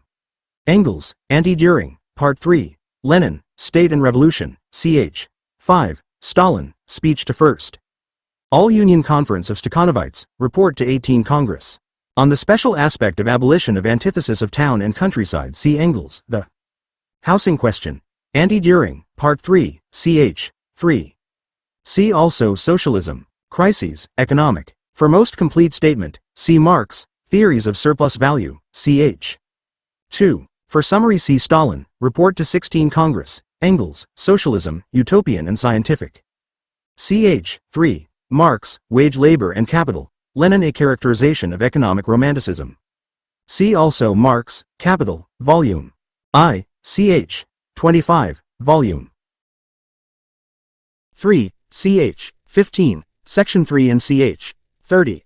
Crisis, General of Capitalism. Lenin, Imperialism, chs. 8, 9, 10. Stalin, Foundations of Leninism, chs. 1, 3. International Character of October Revolution, Report to 16 Congress. See also History CPSU, B, Introductory sections of chs. 8, 9, 10 and Stalin Reports to 14, 15, 17 and 18 Congress. Criticism and Self-Criticism, History of CPSU, B, Conclusion. Lenin, Left-Wing Communism, ch. 7, Stalin, on. Lenin. Lenin as organizer and leader, Report to 15 Congress, Dizzy with Success, Work in Rural Districts. Speech at First All-Union Conference of Collective Farm Shop Workers, on. Linguistics. Democracy. Democratic aims of working-class struggle and proletarian socialist democracy as a higher form of democracy than bourgeois. Marx and Engels, Manifesto of the Communist Party, ch. 2. Lenin, The State, State and Revolution, chs. 3, 4, 5. The Deception of the People, The Proletarian Revolution and Renegade Kautsky. Stalin, Foundations of Leninism, ch. 4. On the Draft Constitution of USSR. Democratic Aims of National Liberation Struggle. Stalin, Marxism and the National Question. On China, Petty Bourgeois Democrats and the Attitude of the Working Class to them. Marx and Engels. Address of the CC to the Communist League. Marx, the 18th Brumaire, chs. 3, 4, 5. See also The State, Soviets, Revolution, Dictatorship of Proletariat. Dialectics. Principal features of the Marxist dialectical method. Stalin, Dialectical and Historical. Materialism. History CPSU, B, ch. 4, Section 2. Dialectical Materialist Conception of Change and Development. Engels, Socialism. Utopian and Scientific. Introduction in ch. 1. Anti-Düring, Preface and Part 1, chs. 1, 12, 13. Ludwig Feuerbach, chs. 1, 2.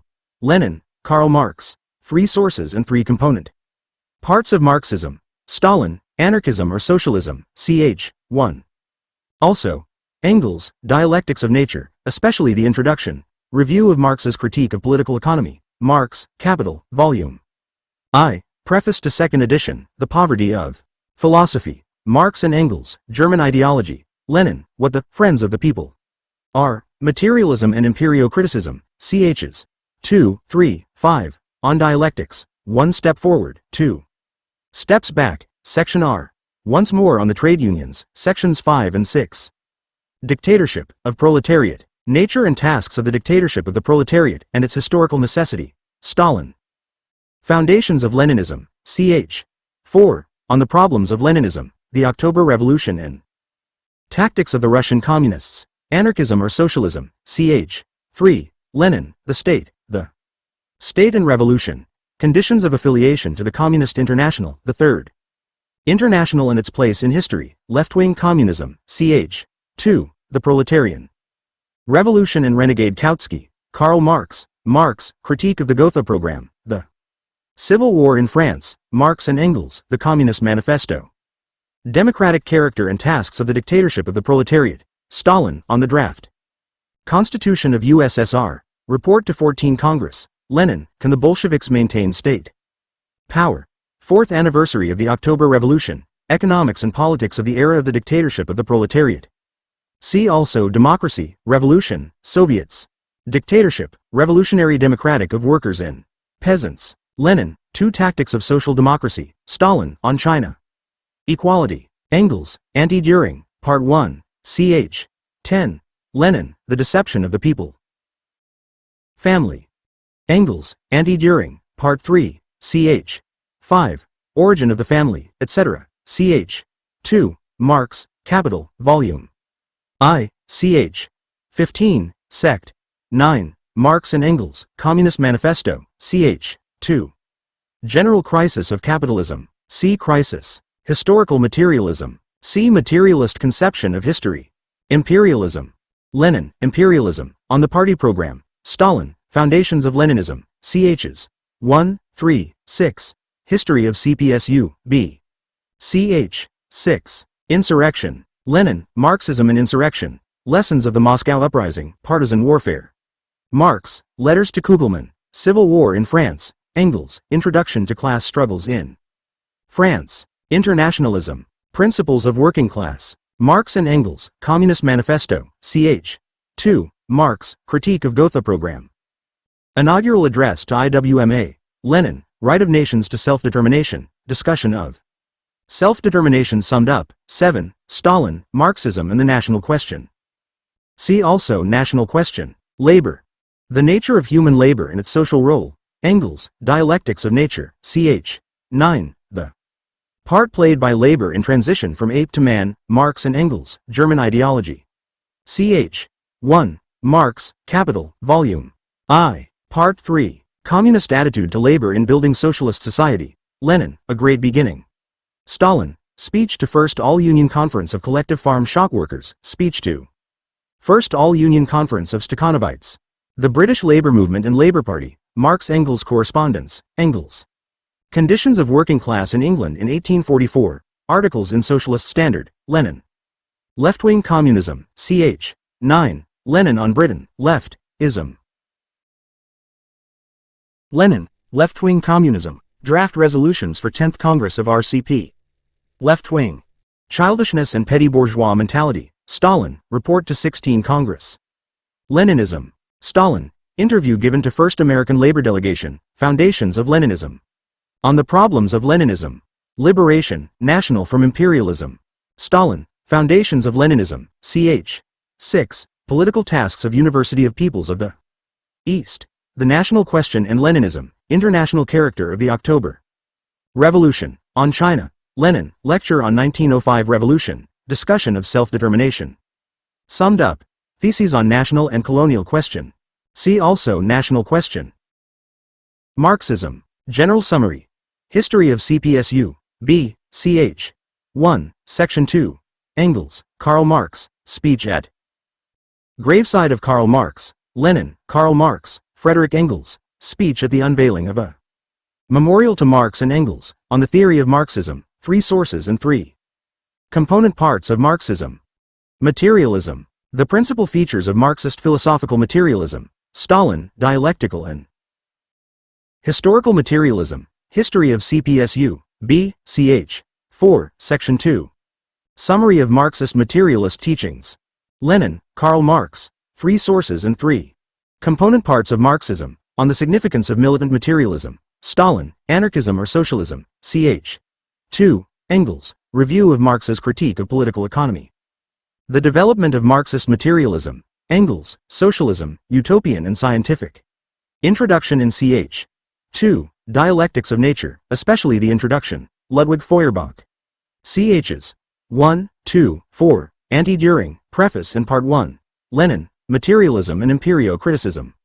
Chs. 1, 2, 3. Materialist Conception of History, Historical Materialism. General Principles. Stalin, Dialectical and Historical Materialism, History of CPSU, b. ch. 4, Section 2. Engels, Prefaces to 1883 and 1888 editions of Communist Manifesto. Karl Marx. Speech at Graveside of Karl Marx. Lenin, Karl Marx, Stalin. Anarchism or Socialism, ch. 2. Marx, Critique of Political Economy, Preface. Also, Engels, Socialism, Utopian and Scientific, ch. 3. Origin of Family, Preface and chs. 1, 9. Ludwig Feuerbach, ch. 4. Review of Marx's Critique of Political Economy, Marx, The Poverty of Philosophy. Marx and Engels, German Ideology. Lenin, What the Friends of the People are. Materialism and Empirio-Criticism, ch. 6. Stalin, on linguistics. See also classes, class struggles. Morality, ethics. Engels, Anti-Düring, Part 1, ch. 9, Part 3, ch. 5, Lenin, Tasks of the Youth Leagues. National question. Definition of a nation. Stalin, Marxism and the National Question and Leninism. Origin and rise of nations. Lenin, Right of Nations to Self-Determination, ch. 1. Self-Determination of Nations. Stalin, Foundations of Leninism, ch. 6, Marxism and the National Question. The National Question presented, Lenin, Right of Nations to Self-Determination, Discussion of Self-Determination summed up, Theses on National and Colonial Question, and C. Stalin, on Draft Constitution of USSR. Socialism and Love of Country. Lenin, The National Pride of the Great Russians. Bourgeois Nationalism. Stalin, Marxism and National Question, October Revolution and National Question, on China. Lenin, Right of Nations to Self-Determination. Solution of National Question. Stalin, Theses and Report on Immediate Tasks of Party on National Question. The Amalgamation of the Soviet Republics. National Question in the October Revolution. Stalin, October Revolution and the National Question. Two deviations about the National Question. Stalin, Foundations of Leninism, ch. 6. Report to 16 Congress. Theses and Report on National Factors in Party and State. New Socialist Nations. Stalin, Political Tasks of the University of the Peoples of the East. Motional Question and Leninism. Nationalization. Of Industry, see State Capitalism. Of Land. Lenin Agrarian Program of Social Democracy, Agrarian Question in Russia. Marx, Capital, Volume. High, Part 6. New Economic Policy. History of CPSU, B, ch. 9. Lenin, Theses of Report on Tactics of RCP, the Tax in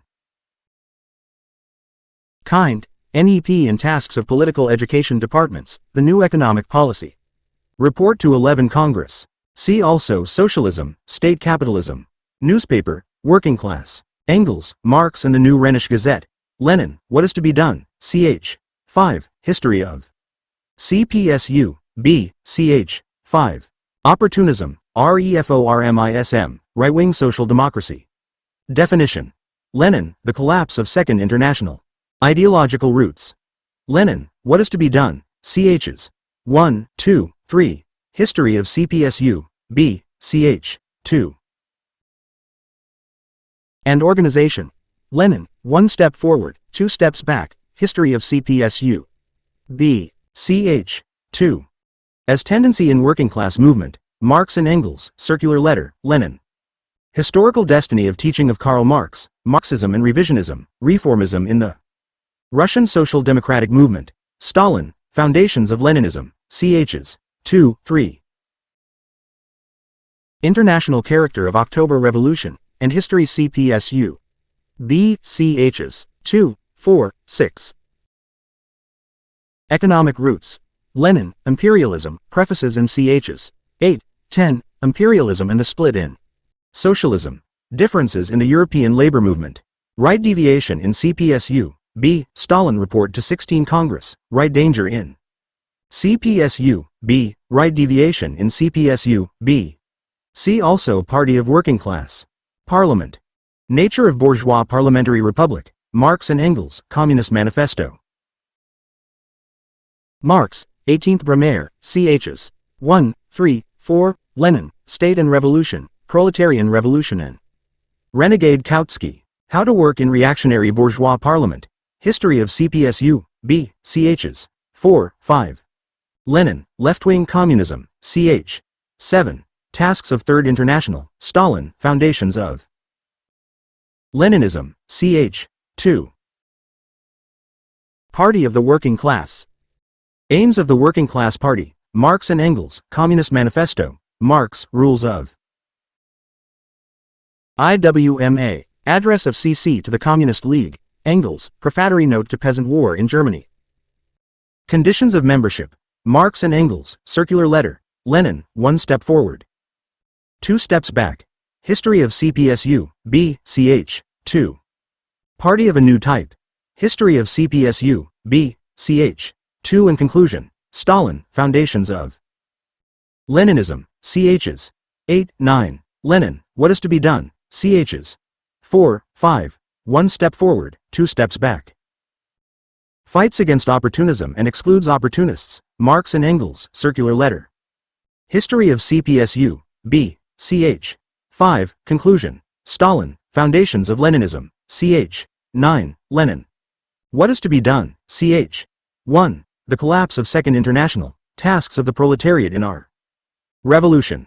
Third International and its place in history, Tasks of Third International. Conditions of affiliation to CI, False speeches about freedom and dictatorship of proletariat, Stalin, on the problems of Leninism, Foundations of Leninism, chs. 4, 8, October Revolution and Tactics of Russian Communists, Report to 14.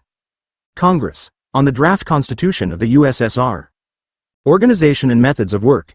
History of CPSU, B, ch. 2, Lenin, What is to be done, chs.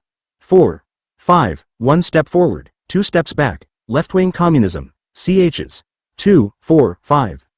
Stalin, Reports to 15, 16, 17, 18 Congresses, Speech at First All-Union Conference of Collective Farm Shock Workers, Address to Graduates of Red Army Academies, Speech at First All-Union Conference of Stakhanovites. Mass Work and Leadership. History of CPSU, B, chs. 3, 5. Conclusion. Lenin, Left-Wing Communism, chs. 5, 6, 7, 8, 9, 10. Role of the Communist Party, in support of the Tactics of the CI, Stalin, October Revolution and Tactics of the Russian Communists. Peace Policy of Soviet Government. Lenin, Report to 11 Congress. Stalin, Reports to 14, 15, 16, 17, 18 Congresses. See also Stalin's post-war speeches, statements and interviews. Peasants. The Alliance of Workers and Peasants in Conditions of Capitalism, Engels, Peasant. Question in France and Germany, Prefatory Note to Peasant War in Germany, Marx, 18th. Brumaire, ch. 7, Civil War in France, Lenin, What the Friends of the People Are. Development of Capitalism in Russia, Two Tactics of Social Democracy, Theses on the Agrarian Question, Stalin, Foundations of Leninism, ch. 5, History of CPSU, B, chs. 2, 3, 7. The Alliance of Workers and Peasants in Conditions of the Dictatorship of the Proletariat and Building Socialism, History of CPSU, B, chs. 9, 10, 11, 12, Stalin, Foundations of Leninism, ch. 5, October Revolution and Tactics of Russian Communists, Reports to 14, 15, 16, 17, 18 Congresses. Party's 3 fundamental slogans on the peasant problem. Slogan of the dictatorship of the proletariat and poor peasantry, on the grain front, Lenin and the question of the middle peasant, Lenin, Proletarian Revolution and Renegade Kautsky. Theses of Report on Tactics of RCP. See also Agriculture, Allies, New Economic Policy. Proletarian Revolution. See Revolution. REFORMISM. See Opportunism. Religion. Engels, Anti-Düring, Part 3, ch. 5, Ludwig Feuerbach, ch. 3, Lenin, Attitude of Workers' Party to Religion, Socialism and Religion, Attitude of Classes and Parties to Religion. 2 letters to Maxim Gorky. See also Materialism. Rent, Ground Rent Marx, Capital, Volume 3, Part 6, Engels, Anti-Düring, Part 2. ch. 9, Lenin, Agrarian Program of Social Democracy, ch. 3. House Rent. Engels, The Housing Question. Revisionism. See Opportunism. Revolution. Bourgeois and Socialist Revolutions, and Their Relationship, Marx and Engels, Communist. Manifesto. Chs. 1, 4. History of CPSU, B, ch. 3. Stalin, Foundations of Leninism, chs. 3, 5. On the Problems of Leninism, on China, Lenin, Two Tactics of Social Democracy, 4th. Anniversary of October Revolution, Proletarian Revolution and Renegade Kautsky, Marx. Address of CC to the Communist League, 18th Brumaire, chs. 1, 7. On the Development of the Bourgeois Revolution, Marx, Class Struggles in France, 18th. Brumaire. Civil War in France, Engels, Introductions to Above, Marx and Engels, Germany. Revolution and counter-revolution. Revolution in Spain, Civil War in the USA. Socialist Revolution. Marx and Engels, Communist Manifesto, ch. 4, Engels, Socialism. Utopian and Scientific, ch. 3, Lenin, The State and Revolution, Karl Marx. Stalin, Anarchism or Socialism, Marx, Capital, Volume I, Part 8, Poverty of Philosophy. On the Conditions for Successful Socialist Revolution, Lenin, Left-Wing Communism, chs. 9, 10. Revolution and Mass Movement. Lenin, In Support of Tactics of CI, Discussion of Self-Determination. Summed up, 10. Great October Socialist Revolution. History of CPSU, B, ch. 7, Stalin, International. Character of October Revolution and Tactics of Russian Communists. Lenin, 4th Anniversary of October Revolution. National Revolution, Chinese Revolution, Stalin, on China. Sciences, Natural. Engels, Anti-Düring, Part 1. Dialectics of Nature. Lenin, Materialism and Empirio-Criticism, especially ch. 5. Socialism. Nature of Socialist Society. Marx and Engels, Communist Manifesto, chs. 2, 3, Marx. Critique of Gotha Program. Engels, Socialism, Utopian and Scientific, Anti-Düring, Part 3. The Housing Question. Lenin, Karl Marx, State and Revolution, ch. 5. Stalin, Anarchism or Socialism, ch. 3. International Character of October Revolution, Speech at First. All-Union Conference of Stakhanovites, on the Draft Constitution of USSR. Problems of Building Socialism. Lenin, Economics and Politics of Era of Dictatorship of Proletariat. 4th Anniversary of October Revolution, Left-Wing Communism, chs. 1, 2, 3, 4, 5. The Impending Catastrophe. Can the Bolsheviks maintain state power? Immediate. Tasks of Soviet Government. Deception of the People. And see also New Economic Policy. Socialist Industrialization. History of CPSU, B, chs. 10, 12, Lenin, Impending Catastrophe. Immediate Tasks of Soviet Government. Stalin, Report to 14, 15, 16, 17, 18. Congress. Tasks of Business Executives, New Conditions, New Tasks, Results of First 5-Year Plan. Address to Graduates of Red Army Academies. Victory of Socialism in One Country. History of CPSU, B, ch. 6, Lenin, United States of Europe slogan. Stalin, Foundations of Leninism, chs. 1, 3, October Revolution and Tactics of Russian Communists. See also Dictatorship of Proletariat, Revolution, Communism. Soviets.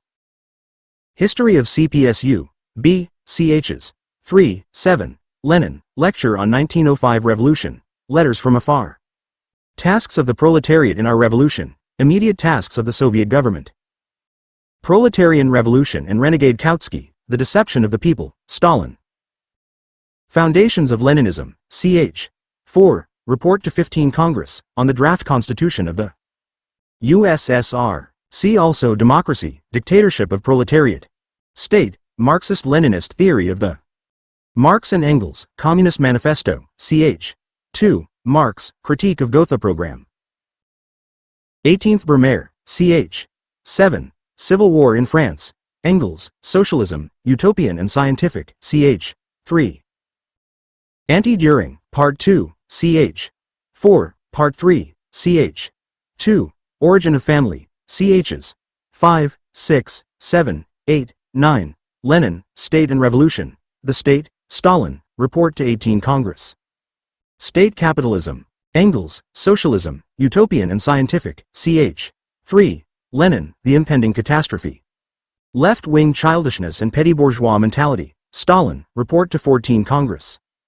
See also New Economic Policy. Superstructure. See Materialist Conception of History. Surplus Value. See Value. Theory, Role of, History of CPSU, B, ch. 4, and Conclusion, Lenin, Materialism and Empirio-Criticism, Conclusion, What is to be done, ch. 2, Stalin, Foundations of Leninism. Ch.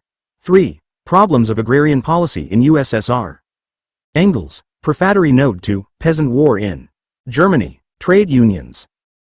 Under Capitalism. Marx, Poverty of Philosophy, ch. 2, Section 5. Engels, Prefatory Note to Peasant War in Germany. Articles in Labor Standard, Marx-Engels Correspondence. Lenin, What is to be Done? Left-Wing Communism, chs. 7, 9. Under Socialism. Lenin. Role and Functions of TUs under NEP, the Trade Unions.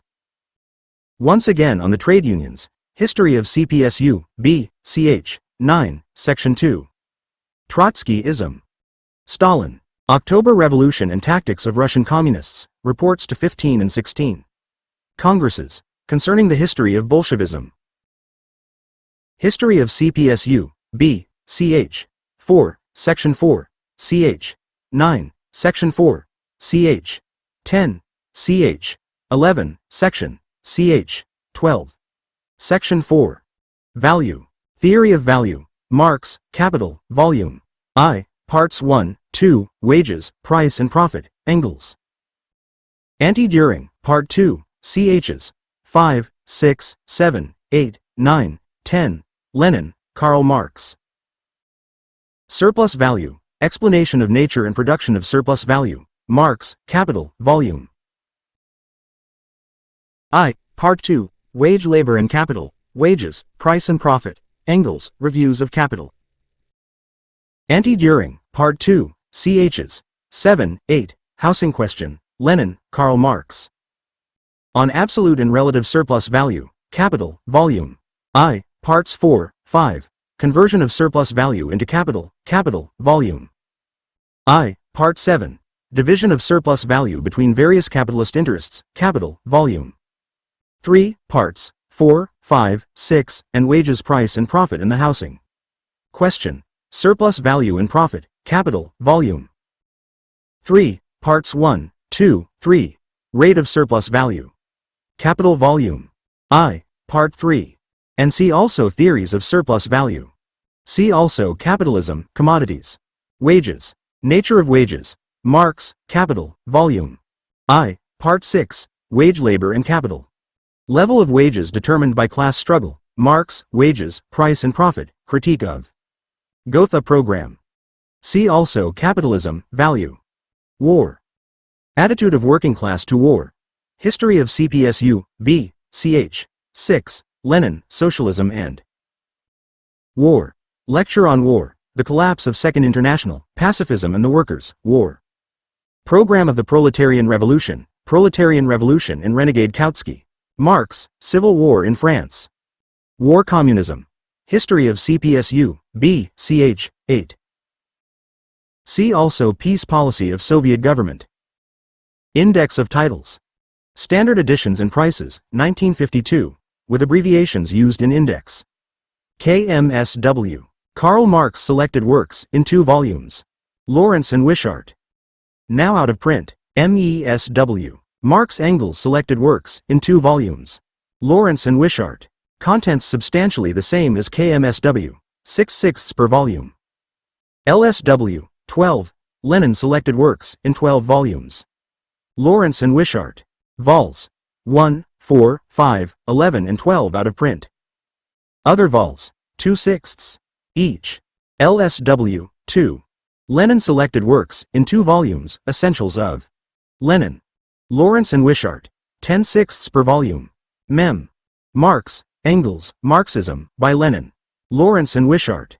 The current, 4th, edition of this selection of Lenin's works is a considerable enlargement on the earlier editions. 6s. LLL. Little Lenin Library, in 27 numbers. Lawrence and Wishart. Prices vary from 6d to 1/3 per number. LSL. Little Stalin Library, in 6 numbers. Lawrence and Wishart. Prices vary from 6d to 1/6 per number. PL. Problems of Leninism by Stalin. Foreign Languages Publishing House of USSR, distributed in Britain by Collitz. Earlier editions, entitled Leninism, were published in 2 volumes by Allen N. Unwin, and in 1 volume by Lawrence and Wishart. The contents of different editions have varied slightly. MNCQ. Marxism and the National and Colonial Question, by Stalin. Lawrence and Wishart. 6/6d. LW. Apart from the above collections, a number of separate works are published by Lawrence and Wishart. FLPH. Other separate titles are published by the Foreign Languages Publishing House of the USSR and distributed in Britain by Collitz. Where titles are published by other publishers, the publisher's name is given below. Address of the CC to the Communist. League Marx and Engels KMSW, 2. MESW, I, page 57. Address to graduates from Red Army. Academies, Stalin, PL, page 85. Agrarian Program of Social Democracy in the First Russian Revolution, Lenin. CHs. 1, 2, 4 LSW, 12, 3, CH. 3 LSW, 12, 12, page 41. Agrarian Question and the Critics of Marx, Lenin, LSW, 12, 12, page 41. Agrarian Question in Russia at End of 19th Century, Lenin, LSW, 12, 12, page 42. The Amalgamation of Soviet Republics, Stalin, MNCQ, page 93. Anarchism or Socialism, Stalin, FLPH, p. 9. Anti-Düring Engels LW, p. 10. The April Conference, Lenin, LSW, 12. v. LLL 10, page 69. The April Theses, Lenin, LSW, 12, v.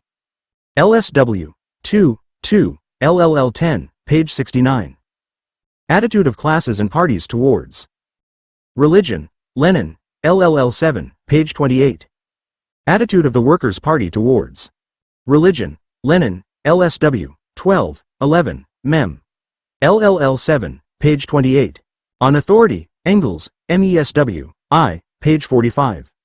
On Britain, Lenin, LLL 26, page 52. Can the Bolsheviks retain state power? L. Enan, LSW, 12, v. LLL 12, page 71. Capital, Volume I. Marx, Allen and Unwin. Everyman, 2 vols, Kerr, page 32. Capital, Volume 2. Marx, Kerr, People's Publishing House, Bombay, page 35. Capital, Volume 3. Marx, Kerr, People's Publishing House, Bombay, page 36. Capitalism in Agriculture, Lenin. LSW, 12, 12, page 41. A Characterization of Economic Romanticism, Lenin, FLPH, page 40. On China, Stalin, People's Publishing House, Bombay, page 94. Circular Letter, Marx and Engels. KMSW, 2, MESW, 2, page 45. The Civil War in the United States, Marx and Engels, LW, page 60. The Civil War in France, Marx, KMSW. 2, MESW, I, page 58. The Class Struggles in France, Marx. KMSW, 2, MESW, I, 58. The Collapse of the Second International, Lenin, LSW, 12, v. LLL 2, page 51. Concerning the History of Bolshevism, Stalin, PL, page 83. Conditions of Affiliation to the CI. Lenin, LSW, 12, X, page 54. Communist Manifesto, Marx and Engels. See Manifesto of the Communist Party. Condition of Working Class in England in 1844, Engels, Allen and Unwin. Preface, MESW, 2, page 30. On Cooperation, Lenin, LSW, 12, Ix.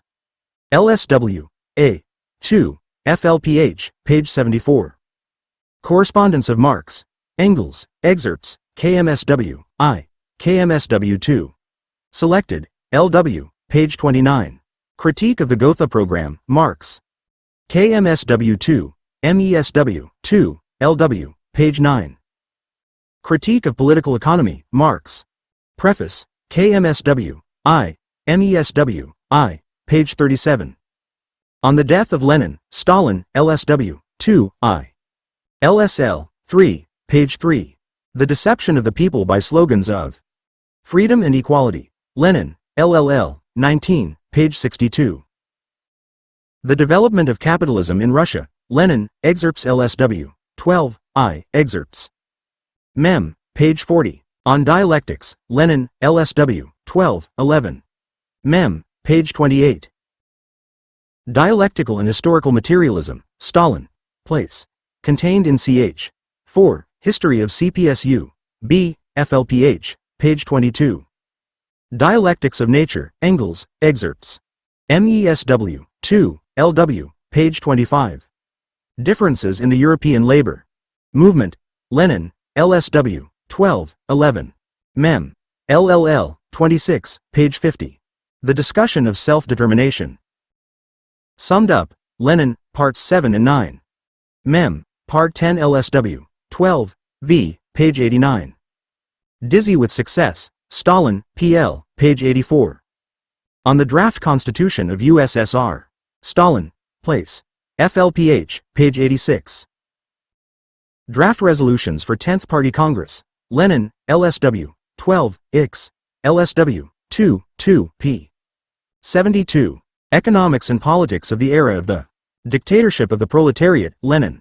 LSW, 12, 8. LSW, 2, 2, Mem. FLPH, page 68. The 18th Brumaire of Louis Bonaparte, Marx, KMSW. 2. Mes. I. LW, page 58. False Speeches About Freedom. Lenin. LSW, 12, X, page 54. Feuerbach, Engels, C. Ludwig. Feuerbach. The Food Tax. Lenin, sees the tax in kind. Lenin. The 4th Anniversary of the October Revolution. Lenin, LSW, 12, v. LSW, 2, 2, page 67. Foundations of Leninism. Stalin, LSL, 1. Place, page 15. Frederick Engels, Lenin, Mem, page 3. General Rules of International Working. Men's Association, Marx, KMSW, 2. MESW, I, page 45. German Ideology, Marx and Engels, LW, page 30. Germany, Revolution and Counter-Revolution, Marx and Engels. KMSW, 2, LW, page 60. On the Grain Front, Stalin, PL, page 83. A Great Beginning, Lenin, LSW, 12, Ix. LSW, 2, 2, excerpt, Mem, page 72. Historical Destiny of the Teaching of Karl Marx. Lenin, KMSW, I, LSW, 12, 11. LSW, 2, I, Mem, page 50. History of the CPSU, B, Stalin, FLPH, page 12. The Housing Question, Engels, MESW, I, page 39. Immediate Tasks of the Soviet Government, Lenin, LSW, 12, 7. LSW, 2, 2, FLPH, page 72. The Impending Catastrophe. Lenin. LSW, 2, 2, LLL, 9, FLPH, page 70. Imperialism, the Highest Stage of Capitalism. Lenin, LSW, 12, v. LSW, 2, I, LLL, 15, page 18. Imperialism and the Split in Socialism. Lenin, LSW, 12, 11. Mem. LLL, 22, excerpt, LLL, 26, page 51. Inaugural Address to International Working Men's Association, Marx. MESW, I, page 4. The International Character of the October Revolution. Stalin, PL, page 66. The International Situation and the Fundamental Tasks of the CI. Lenin. LSW, 12, X, page 54. Interview given to First American Labor Delegation. Stalin, KMSW, I. LSW, 2, I, page 3. Karl Marx, Engels, KMSW, I. MESW, 2, page 1. Karl Marx, Lenin, KMSW, I. LSW, 12. 11. Mem. LLL, 1, page 2. Labor Standard, Articles, Engels, LW, Booklet, Engels on the British Labor Movement, page 40. Lecture on the 1905 Revolution, Lenin. LSW, 12, 3, LLL, 6, FLPH, page 62. Lecture on War, Lenin, LLL, 20, page 52. Left-wing childishness and petty bourgeois mentality, Lenin. LSW, 12, 7, page 72, left-wing, communism and infantile disorder, Lenin, LSW, 12, X, LSW, 2, 2, Excerpts, Mem. LLL, 16, page 48.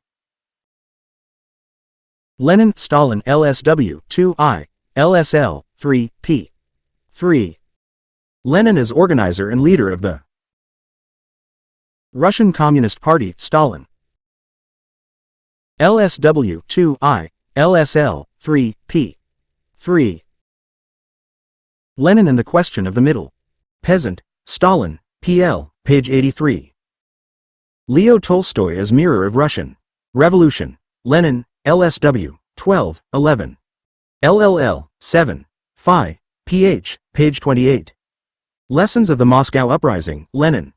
LSW, 12, 3, LSW, 2, L, LLL, 6, p.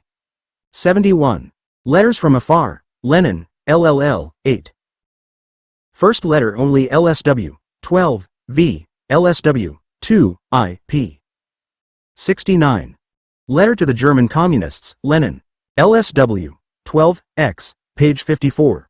Letters to Maxim Gorky, Lenin, LSW, 12. 11.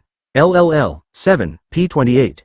Ludwig Feuerbach, Engels, KMSW, I. MESW, 2, LW, page 23.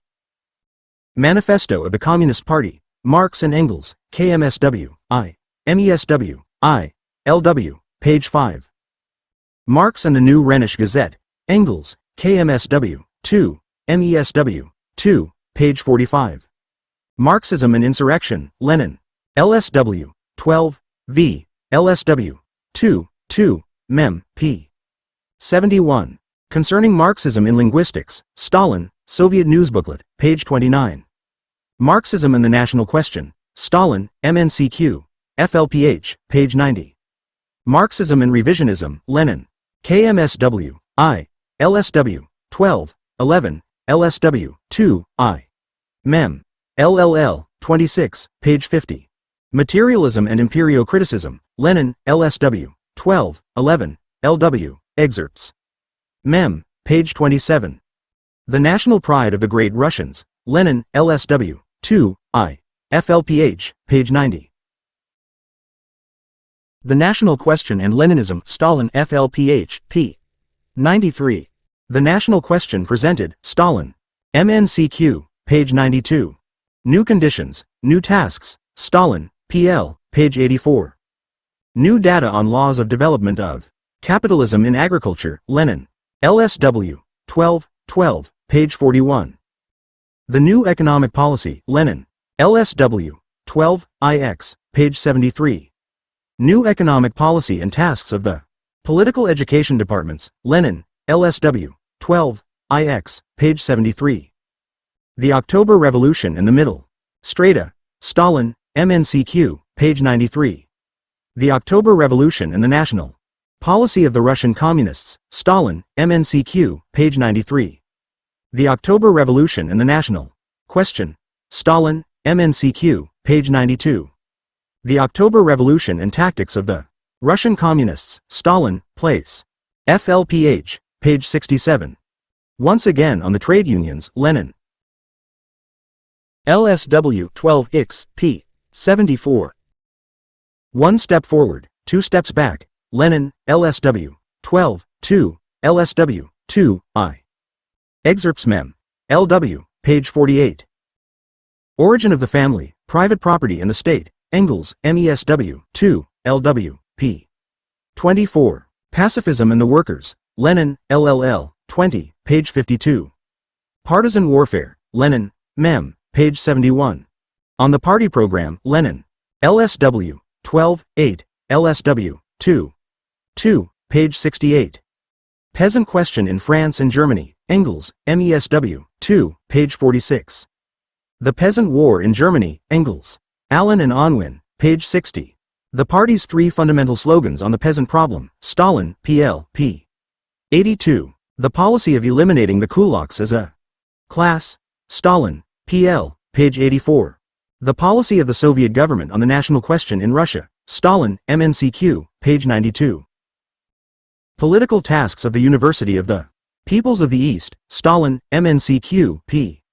93. Poverty of Philosophy, Marx, L.W., page 30. Prefatory Note to Peasant War in Germany, Engels, KMSW, 2. MESW, I, page 46. Problems of Agrarian Policy in the USSR, Stalin, P.L., page 83. On the Problems of Leninism, Stalin, P.L., page 17. The Proletarian Revolution and Kautsky the Renegade, Lenin, LSW, 12, 7. LSW, 2, Excerpts Mem. LLL, 18, p. 63. Reformism in the Russian Social Democratic Movement, Lenin. Mem. Page 51. Reply to Collective Farm Comrades, Stalin, P.L., page 84. Report on Tactics of Russian Communist Party, Lenin, LSW, 12, Ix, LSW, 2. 2, page 73. Report of the CC to 11th Party Congress, Lenin, LSW, 12, Ix, LSW, 2, 2, p. 73. Report to 14th Congress CPSU, B, Stalin, FLPH, page 77. Report to 15th Congress CPSU, B, Stalin, FLPH, page 77. Report to 16th Congress CPSU, B, Stalin, FLPH, page 77. Report to 17th Congress CPSU, B, Stalin, place, FLPH, page 77. Report to 18th Congress CPSU, B, Stalin, place, FLPH, page 77. Report on the National Question, Stalin, MNCQ. Results of the First Five-Year Plan, Stalin, place, page 84. Review of Capital, Engels, KMSW, I. MESW, I, LW, on Capital, by Engels, page 37. Review of Critique of Political Economy, Engels, KMSW, I, MESW, I, LW, on Capital, by Engels, page 37. The Revolution in Spain, Marx and Engels, LW, page 60. The Right Danger in the CPSU, B, Stalin, PL, page 83. The Right Deviation in the CPSU, B, Stalin, PL, page 83. The Right of Nations to Self-Determination, Lenin, LSW, 12. IV. LSW, 2, I. Excerpts Mem. LW, p. 88. The Role of the Communist Party, Lenin. LSW, 12, X, page 54. Role and Functions of the Trade Unions in NEP, Lenin, LSW, 2, 2, page 74. To the Rural Poor, Lenin, LSW, 12, 2, p. 42. Significance of Militant Materialism, Lenin, LSW, 12. XT. Mem. LLL, 7, page 28. Slogan of Dictatorship of the Proletariat and Poor Peasantry, Stalin, PL, page 82. Socialism and Religion, Lenin, LSW, 12. 11. LLL, 7, page 28. Socialism, Utopian and Scientific, Engels. KMSW, I. MESW, 2, Allen N. Unwin, page 7. Socialism and War, Lenin, LLL, 3, page 51. Speech at First All-Union Conference of Collective Farm Shockworkers, Stalin, place, FLPH, page 85. Speech at First All-Union Conference of Stakhanovites, Stalin, place, FLPH, p. 85. Speech at Graveside of Karl Marx, Engels. KMSW, I. MESW, 2, page 1. The State, Lenin, LSW, 12, 11, Mem. LLL, 23, page 20. The State and Revolution, Lenin. LSW, 12, 7, LSW, 2, 2, excerpts. Mem. LLL, 14, page 19. In support of the tactics of the CI, Lenin. LSW, 12, X, page 54. Synopsis of Capital, Engels, LW, on Capital, by Engels, page 37. Tasks of Business Executives, Stalin, PL, page 84. Tasks of the Proletariat in Our Revolution, Lenin, LSW, 12, V and X, LSW, 2. 2. Excerpts Mem. LLL, 9, page 53, page 70. Tasks of the Third International, Lenin. LS. 1, X, page 53. Tasks of the Youth Leagues, Lenin. LSW, 12, X, LSW, 2, 2, Mem. LLL, 21. FLPH, page 74. The tax in kind, Lenin, under title, The Food Tax, LSW, 12, Ix, LSW, 2, page 73. Teachings of Karl Marx, Lenin, see Karl Marx by Lenin. Theories of Surplus Value, Marx, LW, p. 37. Theses on the Agrarian Question, Lenin, LSW, 12, X, page 54. Theses on Feuerbach, Marx, as appendix to Ludwig Feuerbach by Engels. KMSW, I, MESW, 2, LW, page 24. Theses on the Fundamental Tasks of the Second Congress of the CI. LSW, 12, X, page 54. Theses on the National and Colonial Question, Lenin, LSW, 12, X, page 54. Theses and report on immediate tasks of Party in connection with the national problem, Stalin, MNCQ, page 92. Theses and report on national factors in Party and State, Stalin, MNCQ, page 93. The Third International and its place in History, Lenin, LSW, 12, X, LSW, 2, Mem, page 53. The Threatening Catastrophe, Lenin, see the Impending Catastrophe. Three Sources and Three Component Parts of Marxism, Lenin, KMSW, I. LSW, 12, 11, LSW, 2, I. Mem, page 2. The Trade Unions, Lenin, LSW, 12, Ix, p. 74. Two Tactics of Social Democracy in the Democratic Revolution, Lenin, LSW, 12, 3, LSW, 2, I. Excerpts. Mem. Lit. 17, page 61. The United States of Europe slogan, Lenin, LSW, 12, v. LSW, 2, I. Mem. FLPH, page 52. Value, Price and Profit, Marx, see Wages. Price and Profit, Wage, Labor and Capital, Marx, KMSW. I. MESW, I. LW, page 38. Wages, Price and Profit, Marx, KMSW, I. MESW, I. Allen and Unwin, page 39. The War Program of the Proletarian Revolution, Lenin, LSW, 2, I. Mem. FLPH, page 52. What the Friends of the People are in. How They Fight the Social Democrats, Lenin, LSW, 12, 11, LSW, 2, I. FLPH excerpts Mem. LSW, 12, I. p. 26. What is to be done, Lenin, LSW, 12, 2. LSW, 2, I. LLL, 4, excerpts Mem. p. 47. Will the Bolsheviks maintain power? C. Can the Bolsheviks retain state power? Work in the rural districts, Stalin, PL, p.